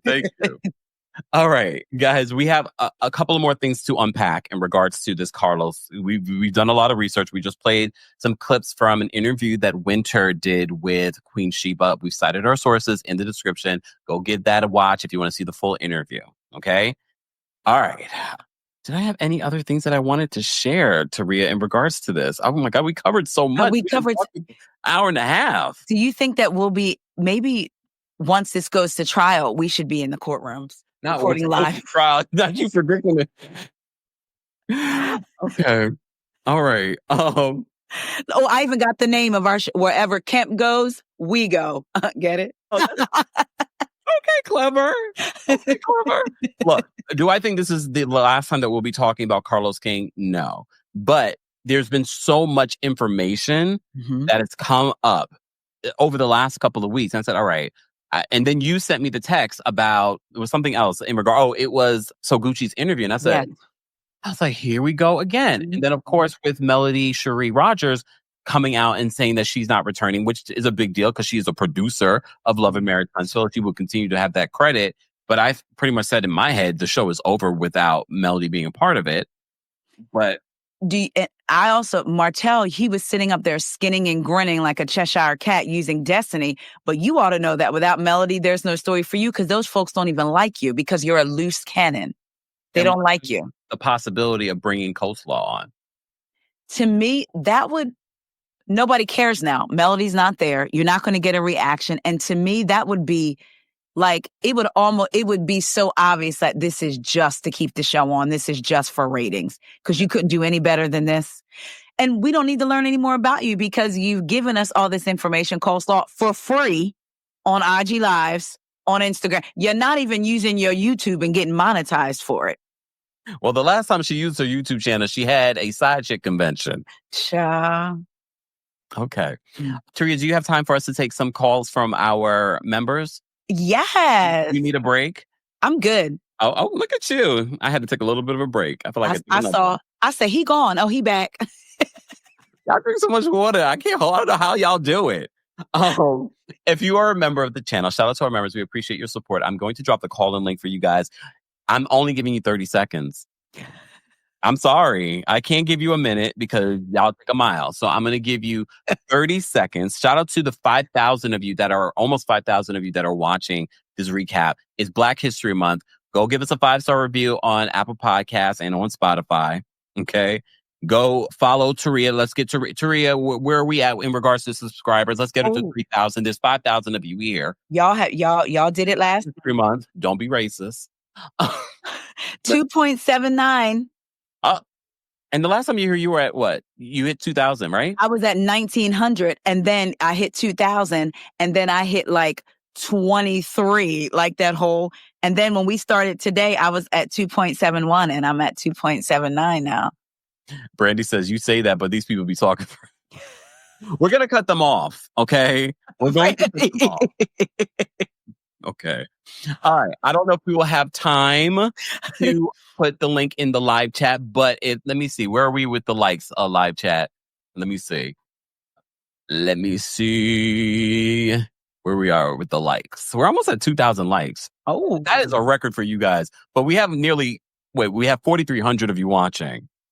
So let's get the likes up. I do want to address these comments.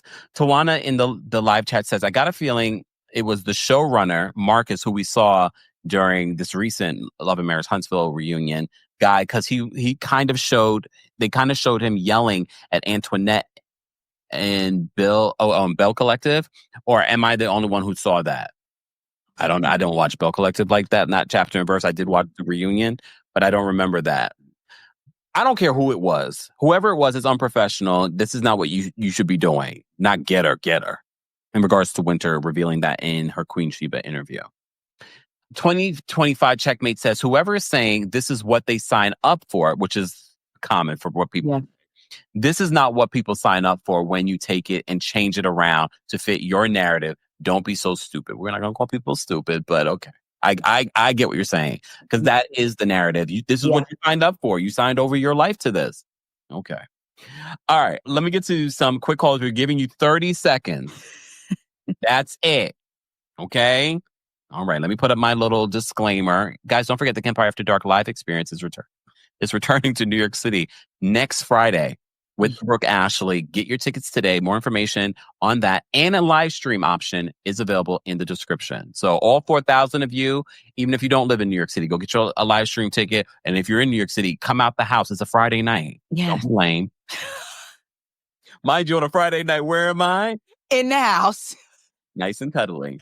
But if there's somebody I like, I'm going to go see them. Say, all right, let me put this up.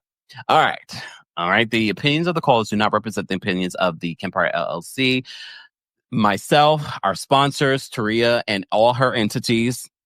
Okay. Everything that they say is alleged. Okay. Jasmine says, Kemp, we can't say anything in 30 seconds. Figure it out. Okay. I'm going to bring up Brooklyn Star first. Hold on. Brooklyn Star, what did you want to share? Hi, Kempire. Hi, Taria. How are you guys? Hi.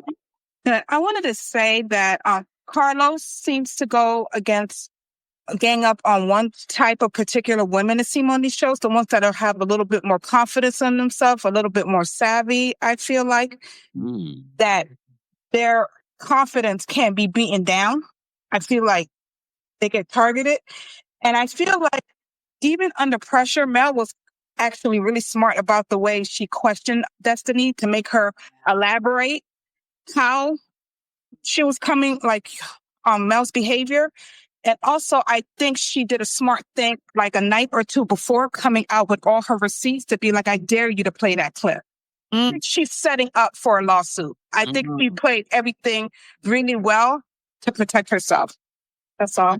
Thank you, Brooklyn Star. No problem. See? Give you 30 seconds. You go over a little bit. It's fine. It's still under a minute. Okay. All right. DM is backstage. We're going to bring DM next. DM, what did you want to share about this hot topic? All right, I have to go really fast. Okay, so what really caught on with me when I really synced in with all the allegations with Carlos is the fact that he took Kandi's story. Everybody will say Kandi is boring, but that's because she has no drama. And then to see the hurt relive in her eye, it just full circle. I was like, not all of these could be wrong. And you guys just made my day happy because I've been going through a lot. And my husband told me to get off the phone with you guys. So that's more than 30. I've had my 30 seconds, right? So good night, everybody. Sending you love. Take care. I apologize, guys. I must have hit the setting where I'm missing your super chats. Let me just say thank you. Tay, thank you so much for the super chat. Tay says, I got tickets for the New York City show. Does premiere seating include the meet and greet? What time is the meet? See you there. Can't wait to meet you. It does. I will get back to you in regards to the time of the meet and greet because that's their job. It's not mine. But yeah, I'll get back to you guys in regards to the meet and greet. More than likely it'll be after the show. And I know the show is late, but more than likely it'll be after the show. All right. If I missed your super chat, guys, I apologize I must have clicked the port. I forgot where you go to fix that in regards to the super chats, but I will fix that later. It's all right. But thank you guys so much for the super chats. We appreciate the support. All right. And the Cash Apps and the Venmos and all the things. Okay.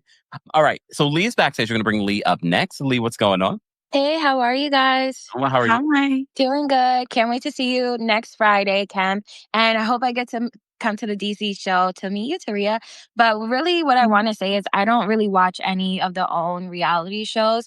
And Carlos is the exact reason why, because I feel like he's just trying to duplicate Housewives. But in the process, he's just making it messy. It's like every time I hear something about Love and Marriage Huntsville, it's like the worst mess I've ever heard in my life. So it's just like, it's not worth it. I don't want to see Black women be subjected to something like that. And of what the last caller said too, trying to take Kandi's story, that's a no-no. Yeah. Absolutely not. You don't take words out of Black women's mouths ever. So that's pretty much that. And yeah, see ya. See you tomorrow for your dating show. Bye-bye. Yes. Bye. Yes, guys, we will be doing our dating show for Valentine's Day for the lonely folks that don't have a Valentine. I'll be there, so I don't have one either. Okay. That will be tomorrow. Damn. Mm-hmm. Like 8 p.m., 9 p.m. We'll see. And you never know. I get a date last minute. And I'm You like, ain't gonna be there. oh, y'all. Can I just say, I say this every time, but every time I see another picture, another profile picture of one of your followers, like gorgeous. Right? I think you have the best looking, gorgeous. Yes. I really do. All right, let me get to the rest of these calls. Stop wasting time, Taria. Play it. All right. I did drop the call and link for the general audience as well for those that want to call in. Again, please respect the timer. And please keep in mind, this will be repurposed for later. So people will have opinions. We don't moderate adults for the replay crew, so don't attack people for their opinions, okay? All right, Khadijah's backstage. I'm going to bring Khadijah up next. Khadijah, what did you want to share? Hey, Kempire. Hey, Taria. I just wanted to say I love when you guys collab. Shout out to Brooke Ashley. When you guys are all together, it is a dynamic trio. You guys always make my night, and I always look forward to going back and watching the replay. So thank you for the content. Have a good night, you guys. Take care. You too. Thank you. I didn't even put the timer on. Thank you, Khadijah. You just said I'm in, I'm out. Yeah. Okay. Before I can even think about it, I was like, oh, wait. Oh, she's done. All right. All right. We're going to bring Rasani up next. Rasani, what did you want to share? I'm sure you'll remember the timer from me, but hey, Taria. Hey, I subscribe to you. Love you. Thank you. Love you guys together. You, Brooke, and Kempire. I think you guys should add Rodney the Voice to your panel when you do the Housewives breakdown next time. You're not a producer. You love Rodney, but you're not a producer. You're 30 seconds. Just a suggestion. Quick quest. First, when Love and Marriage Huntsville started, I watched season 1. I was like, oh, this is good. You know, I like to see Black people in this light. And then I just stopped. I just listened to you guys' reviews. Quick question, Kempire. Because I did the streaming for the show. Is it for the entire show? Do we get to see the audience ask questions? Are we able to ask questions? You won't be able to ask questions, but you will be able to hear everything. Okay. Well, see you all soon. Love you. Bye. Rosati's been watching a long time too. Shout out to our community. We have curated the best community ever, and we are sharing that community over at Taria's YouTube channel. So make sure you follow her. Have we hit 3,000 yet? Let me check and see. We're going to bring up Nasra next. Hold on, Nasra, what's going on? Hi, guys. I just want to send you guys all love. And I do like to call you guys a diabolical trio when you guys, flab. So I love that because you do the right amount of mess and the right amount of shadiness. I love it. So I want to spread that love to you guys. But the side note, the one thing I want to say about Carlos King, I want to keep it quick because he makes me real anxious when you're on a timeline. Is he just doesn't like Black women. I just don't think he likes Black women. I'm sorry. I hate to say this. I just feel these people, when they attack Black. When I saw Mel, when they accused her of that mess, I saw the clip it fell. I was in shock. Nobody defended her. Nobody said anything for her. And I agree with you, Taria. This seems to always happen when a woman doesn't have a husband or a man or a boyfriend behind her. And it's true. And I'm just like, how are you guys talking about something that's so personal, so crazy? And Martell needs to realize, they can come after you too, sir. Like You're grinning I'm sorry. Let's keep it. He just hates Black women. That's the end. Bye, guys. Have a great night. Thanks, Nasra. Take care. Thing is still under a minute. Thank you so much for the super sticker. We appreciate the support. I wish we could show the super sticker on live, but you can only see it on YouTube. But thank you so much, Fatu, for the super sticker. We appreciate it. All right, let me get to the rest of these callers. Winter's backstage. We're going to bring, not the Winter, our Winter is backstage. Hey, Winter. The one and only Winter. Nah, let me start. I know that's right. Hey, Winter. Good. I feel like I know y'all because I'll be listening on the replay when y'all be calling in. So my thoughts are, I don't trust Carlos. As a fellow Aries, I don't trust somebody who's too smiley, oh my God, I love you, girl. Yeah, I love you, girl. Like, no, you don't. You don't love everybody. I need you to just keep it a buck when you're doing these interviews. So I already knew he was up to some funny stuff. But when I saw Destiny really trying to play Melody like that, I looked at her like, you really want this smoke? Like, yeah, I know Melody's about her business. Like, this show really don't have no legs to stand on without Melody. So I really don't understand how they're going to bring it back. because we really don't want to see the remaining characters. Like, it's just not working. Yeah, so that's my opinion. But, all right, see you tomorrow. Thanks, Winter. Oh, Winter's going to be calling in for our dating show. Winter called in before. Miss Bernice is backstage. We're going to bring Miss Bernice up. Miss Bernice, what's going on? Hello. Hey, everybody. How y'all doing? I love you two together. I really do. Thank you. That is an honor, Miss Bernice. Thank you. Okay, let me try to be politically correct and stay Christ-like when I'm describing these people. Back in the day when we growing up, we used to watch Dallas and Dynasty, and we used to be so gung-ho, going to school the next day talking about elections and all that great stuff. But what the difference is from then to now, these people are playing themselves. Okay? Yeah. And once you sign that contract, you have no control over what they're going to edit and show you as you playing you. Yeah. And with Destiny, I'm sorry. With that pit bull stare that she kept giving Mel, when she was describing that lie, was ridiculous. Because, boo, it didn't make you look good at all.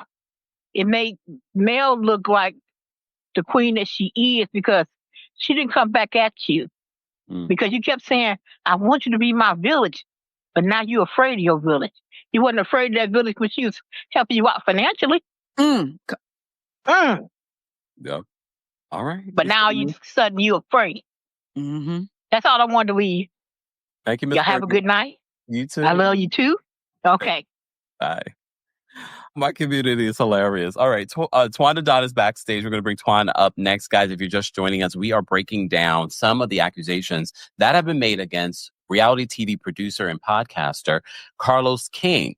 As you know, he's been in the headlines a lot lately from his former reality TV stars that have come out and allegedly might be filing lawsuits against not just him, production, and possibly OWN. Stay tuned. If you want the update on this, make sure you're following both of our channels because Taria covers a lot of what I cover as well. All right. Can I say something to Miss Bernice, though? I feel a little slighted because I was waiting for Miss Bernice to say, what up, though? Oh. Okay. What up, though? There we go. Okay. What up, though? From the D, no problem. Thank you, Miss Bernice. You're welcome. Bye-bye. You can tell Taria definitely listens to the channel. Yes. All right. Let's bring up Tawanda Don. Tawanda Don, what did you want to share? Yo, I'm going to say, what's up, you guys? I miss y'all. I'm so sorry about the performance. I had some great questions, and I don't know why I thought it was only for Stacey because I had some for you, Kempire. But no, next time I'm going to catch you on another show. It's okay. I don't invite the reality TV personalities because y'all want to have your moments with me, but they busy there trying to have their moments. Well, I love Stacey. She was a perfect addition to the show. She was. So I was going to focus on her, but I got you next time. Oh, Lord. All right. Few topics. Monique, I don't trust her as far as I can see her, and I'm in Philly now, so I can't see her at all. Winter, I don't understand why she returned to the show if she felt treated so poorly. I can't see a show without Melanie. I think it's time. It's been time. She had that Nene complex that I just dislike. I hate when they allow themselves to get too big-headed and sit here like, oh, you just want to, go against the champ here, the boss. And, I just didn't like that whole dynamic. So she could go. I'm good. Her and her tight suit ex-husband. Well, but he could stay. He could stay. I'm gone. Goodbye, Twan. My motivation is completely different, y'all. All right, we have Born to Win backstage. We're going to bring Born to Win up next. Born to Win, what did you have to say? Born to Win? Oh, I can't hear you, Born to Win. Drop out Born to Win and call back in. Okay, we're going to bring up Michael Noel next. Michael, what did you share? What's going on, Michael? Hey, Kempire. Hey. All right, so real quick. Carlos is evil, okay? Now, this ain't going to be too nuanced or too thought-provoking because I only got 30 seconds. But they make it out of all of the content producers, even on YouTube, like you can see his motivation is not pure, okay? So that's like the main thing that I just wanted to say about that. And that's it. Because I only prepared 30 seconds worth of a commentary. So okay. I appreciate that, Michael. Thank you for calling in. I got you next time, though. I got you next time. I promise. Because I want to go more in depthly about Kandi's story and how they were cheated, what really happened. That's something I want to talk about at a later time. But Okay. y'all have a good one. You too. Thanks, Michael. All right. We have a few more people backstage. Are you still good, Taria? I'm still good. Corey got you dinner? I literally was texting him. I said, Subway. Me dinner too, because I ain't got a boo to get me dinner. Anyway, he's all right. All right. We're going to bring up Ranting with Ricardo next. Ranting with Ricardo, what's going on? Hi, thank you for letting me up. Y'all look amazing. Thank you. Cute. I feel like this is a consistent theme with Carlos. If something doesn't go his way, the people who are, let's just call them what they are, employees of his or are in his orbit kind of catch HE double hockey sticks because, this is your platform. I don't want to curse on here and I'm a cusser. I got a mouth like a sailor. I just something to point out. She gets accused of being a groomer, just like someone got accused of being a grape juicer. And nobody has made the correlation that once you fall out with this person or once something happens, allegedly, that they don't like, these are the accusations you get. Or if you take a look at what happened with Heavenly. Heavenly caught HE double hockey stick. She caught the brunt of it when they were talking about, this show from the fans, the people who like Mel, the people who don't like Mel. She caught the brunt of it and he didn't. And also, I'm just put this out there for the rest of the people. The way, Dusty, Big Dusty, Bug Eyes, what she said on the stage, what she described, listen, don't have them conversations with your friends no more or people you consider your friends. Don't ask them type of questions. What's your favorite position? If y'all just having, conversation because y'all talking about I'm sex. not having those conversations with my friends. Don't have those conversations no more because people like that will say that you're trying to groom them. And it's just listen, people have these conversations, but they also is not a crazy thing to have these conversations, but don't have these conversations no more, people, because then they're going to be trying to tell you something you're not. Okay. But y'all really, Ranting with Ricardo, you have gone over the minute. So we sorry. No, to be respectful to everyone who's waiting. Thank you so much for calling in. Bye. And then, look, there will always be one person, but we understand. Normally, I take a lot longer. When we have guests, y'all lucky I'm even taking callers. I normally don't take callers when we have guests. Okay? All right, we're going to bring Show Styles and Spirit. That's not your real name. That's on Ebony. That's how you know we Kempire. Yeah, How are you? That's not her name. Okay. What's going on? Yes, thank you for having me. I subscribe to your channel, Wago Podcast. Thank you. You're welcome. I wanted to say that I feel like CK, in my opinion, he meddles with people whom he thinks does not really need the money. They're really just on reality TV to expand their brand or spread awareness about something. A good example for me is Aisha Cologne on Bell Collective. Her husband is a retired NFL player. He's also a sports commentator. So they have money coming in. She doesn't need to be on Bell Collective. And he gave her a disrespectful edit in their opening thing for the show where she was dancing and she was just playing around. She didn't think that production would choose that for their opening. And similarly, I feel like everyone that has like a spouse who's working a dual income, he's going to meddle with you and you're going to have a hard time. But those who may need the money from the show, they become his favorites because they will do anything. They become like the producer's pet. Like Leticia from Bell Collective? That's who I was thinking. Like Leticia. Yes, her husband quit his job. She didn't even know he was quitting. And of course, she, in my opinion, is his favorite on that show. And the second favorite is Latrice. He calls her the Kyle Richards of Bell Collective, and he loves Kyle. That's what he calls her. Yes. Oh, my. Yeah. Mm-hmm. There it is. If he thinks that you're desperate, you're going to be his favorite because he thinks you'll do anything to be on TV. And on LAMH, obviously, his favorites are Destiny. She's going through all this legal drama with her ex-husband. She has a kid she has to take care of. I don't know if he's her favorite. Based off the reunion, you could see he's been dragging her a lot, but I wouldn't be surprised that she's willing to do whatever she needs to do in order to keep this position. Because she needs the money, like on a serious note. And I think as soon as he figures that out, you're his favorite. He's going to get you to do all the dirty work. Especially now without Melody. Yeah. He's gonna be like, "We love you, Destiny. I apologize for being so messy with you during this reunion." Oh, she's coming. She's coming back because the whole storyline now about her ex pressing charges on her, trying to get her to go back, and so we know he's gonna bring her back for that. Yeah. But I think this upcoming Ebony, season of Calling Your Mates will be I the hate to cut you off. response. I want to be fair, Ebony. I want to be fair. Okay, gotcha. Thanks for having me up. Thank you so much for calling in. Bye. No problem.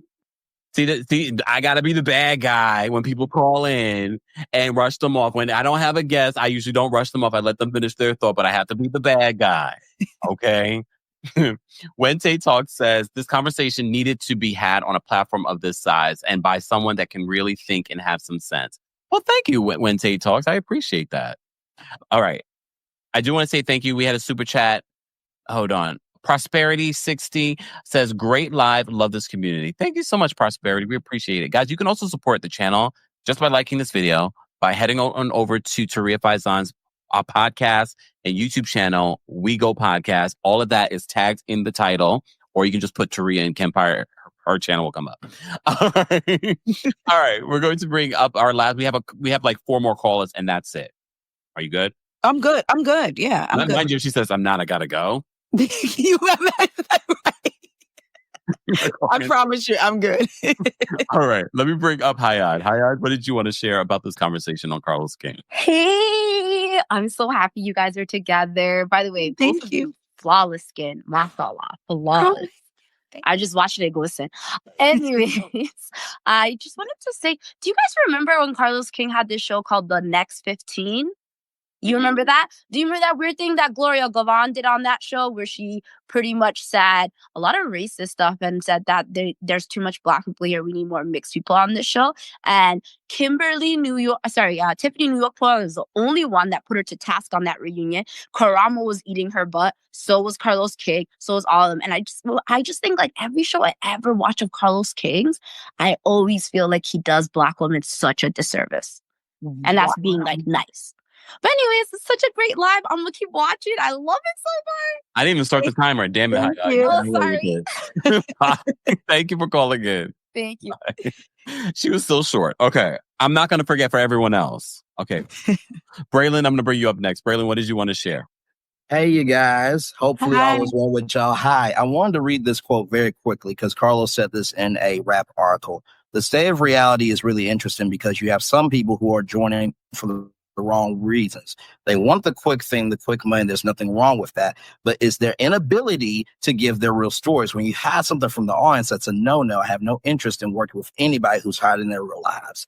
So you mean to tell me that Melody going to the American Reality Television Awards and winning the Queen of Reality TV, and that award show's been around 11 years, and you didn't give no credit to her, but yet you're hosting the Real Screen Awards in February, which already passed, but that award show's been around for 15 years. By the way, with Destiny, was it grooming when Tisha invited Destiny onto the girls' trip and Destiny was around Melody and said, I love you, and smacked her on the behind? Mm-hmm. And by the way, can we talk about not talking to your cast for a whole year, but yet DC wants to come back?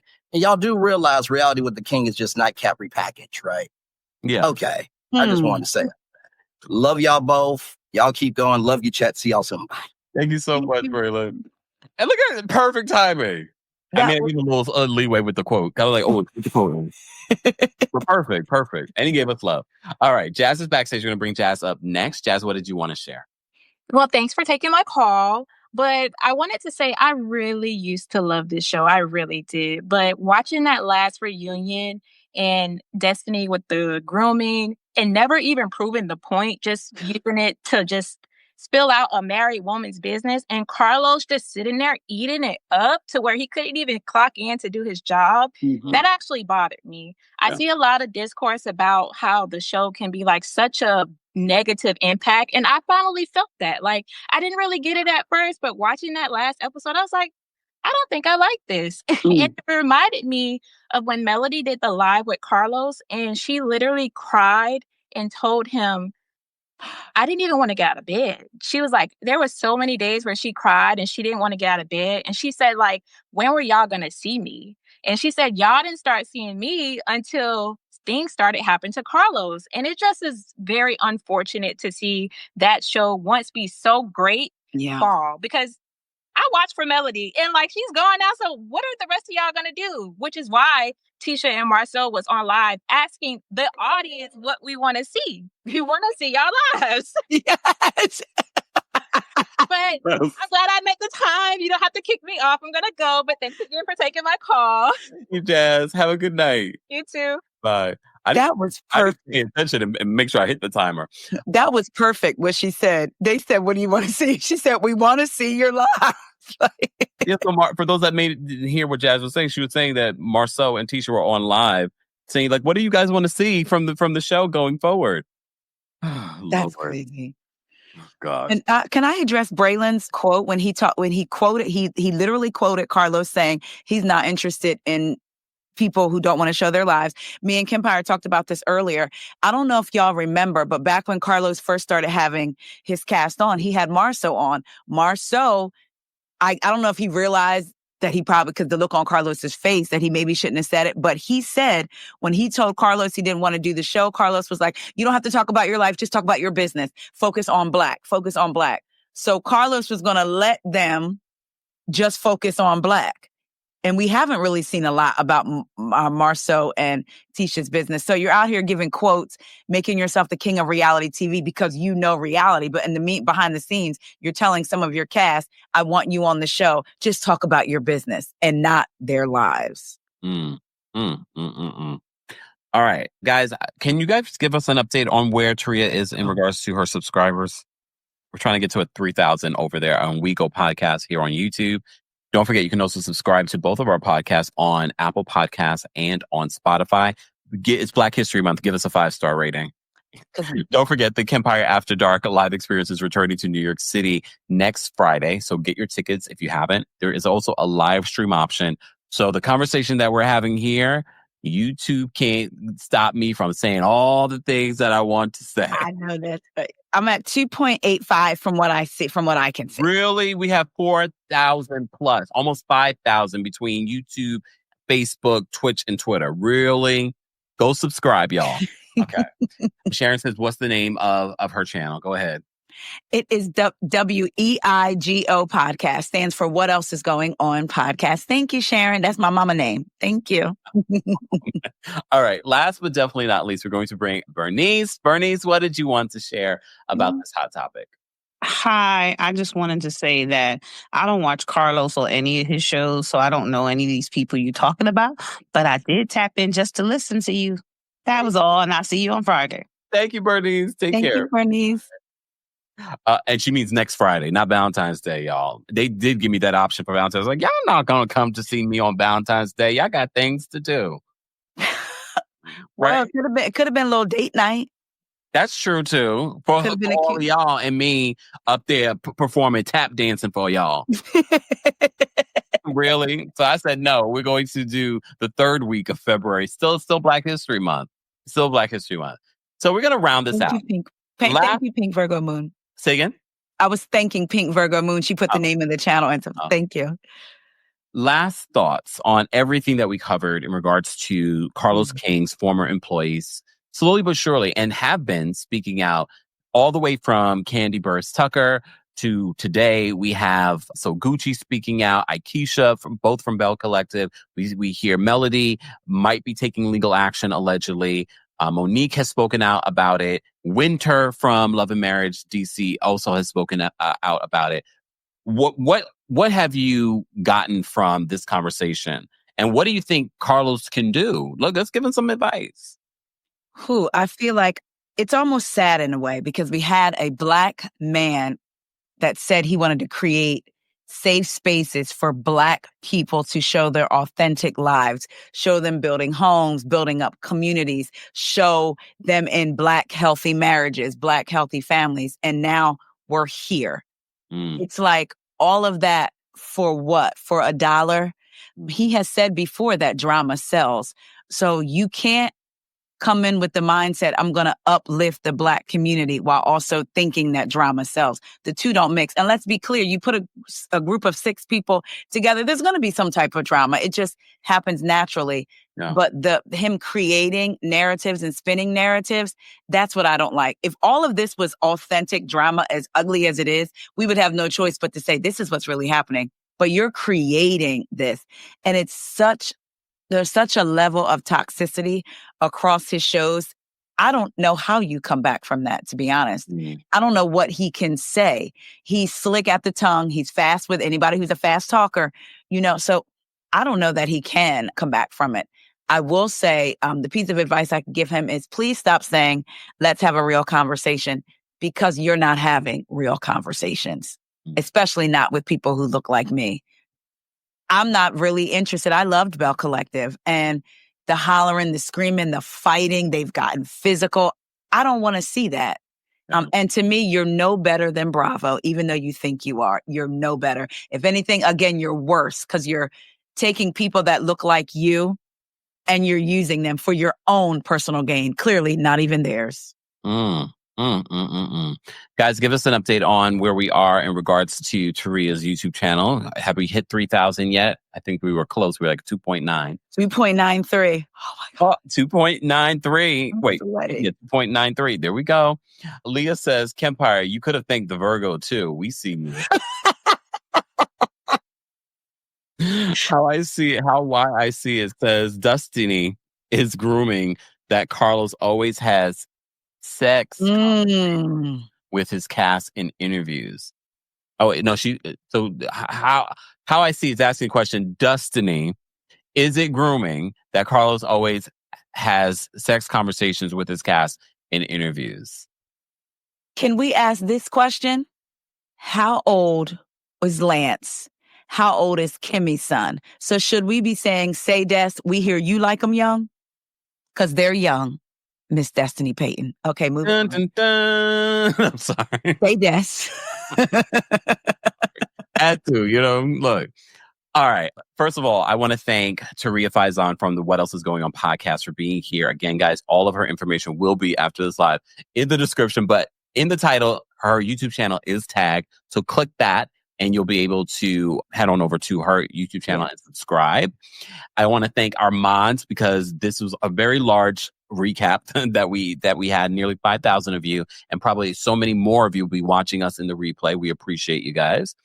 And of course, thank you to our channel members. We can't do this. We can't keep the lights on. We can't keep spending time for me to create what we're creating here on the channel and continue creating without your monthly support. So shout out to those of you that have been members for years. We appreciate you. We appreciate our subscribers. I get it. Not everyone can afford being a member of the channel. That's fine. We appreciate you being here. Make sure that you're still subscribed. Make sure your notifications are on so you don't miss out on breaking news. Be sure to check out the description in regards to our sponsorship for today, Factor Meals. And again, for those that might be seeing your boo after Valentine's Day, you still have time to get a little something from Rose Forever. The information will be available in the description, and everything else Kempire and Taria Faison and the content creators that we cited in today's live will be in the description. Because what we do over here, Taria would say it with me, we cite our sources. Taria, you messed that up. No. Can I just say, he really is about that. Before I even met Kempire, I had a couple years ago, I did an interview with Kate Chastain from Below Deck Traders. And remember, she used to be on a talk show with Portia. We did an interview. It kind of went viral, the things she was saying. And I came across Kempire doing a short, and he was cited We Go Podcast and was What Else Is Going On Podcast, and was like, I was like, he is a man of his word. I forgot. I even remember that. Yes.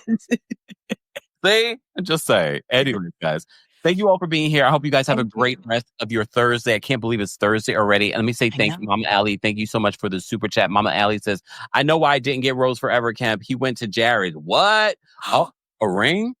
Hold on, wait. I got to highlight the comment if I can find it. I don't know why it's not doing it tonight. Oh, here it is. He went to Jared. Are you guys getting engaged? Keep us updated, Mama Allie. And I did see your comment that you'll be a part of our live tomorrow where we talk about dating, love, and astrology for Valentine's Day. So again, be there or be square. If you don't have any plans, just saying. And if you don't have any plans next Friday, come to the Kempire After Dark live show here in New York City at the Green Room 42. More information on that and the live stream option will be available in the description. Taria Faison, where are we at in regards to your YouTube channel? We are getting there. We are at 2.96. So I'm pretty sure. Yes, it is WEIGO podcast, Stephanie. Thank you. Definitely. Yes, thank you. Oh, Ellie says we're married. We know you're married, but I'm just saying, did he upgrade the ring? Mama Allie over there shimmying. He went to Jared. She over there. No rules forever for her. She's getting a diamond. Fine. Diamonds are forever. Okay. Anyways, thank you all for being here. Everyone have a great rest of your Thursday. I will see you guys tomorrow. Thank you, Taria, from the Weapons Going On podcast. Thanks for tuning in to Kempire here on the Kempire Radio Podcast. As always, don't forget to give us a 5-star rating on Apple Podcasts and on Spotify. And for everything Kempire Radio, head on over to KempireRadio.com.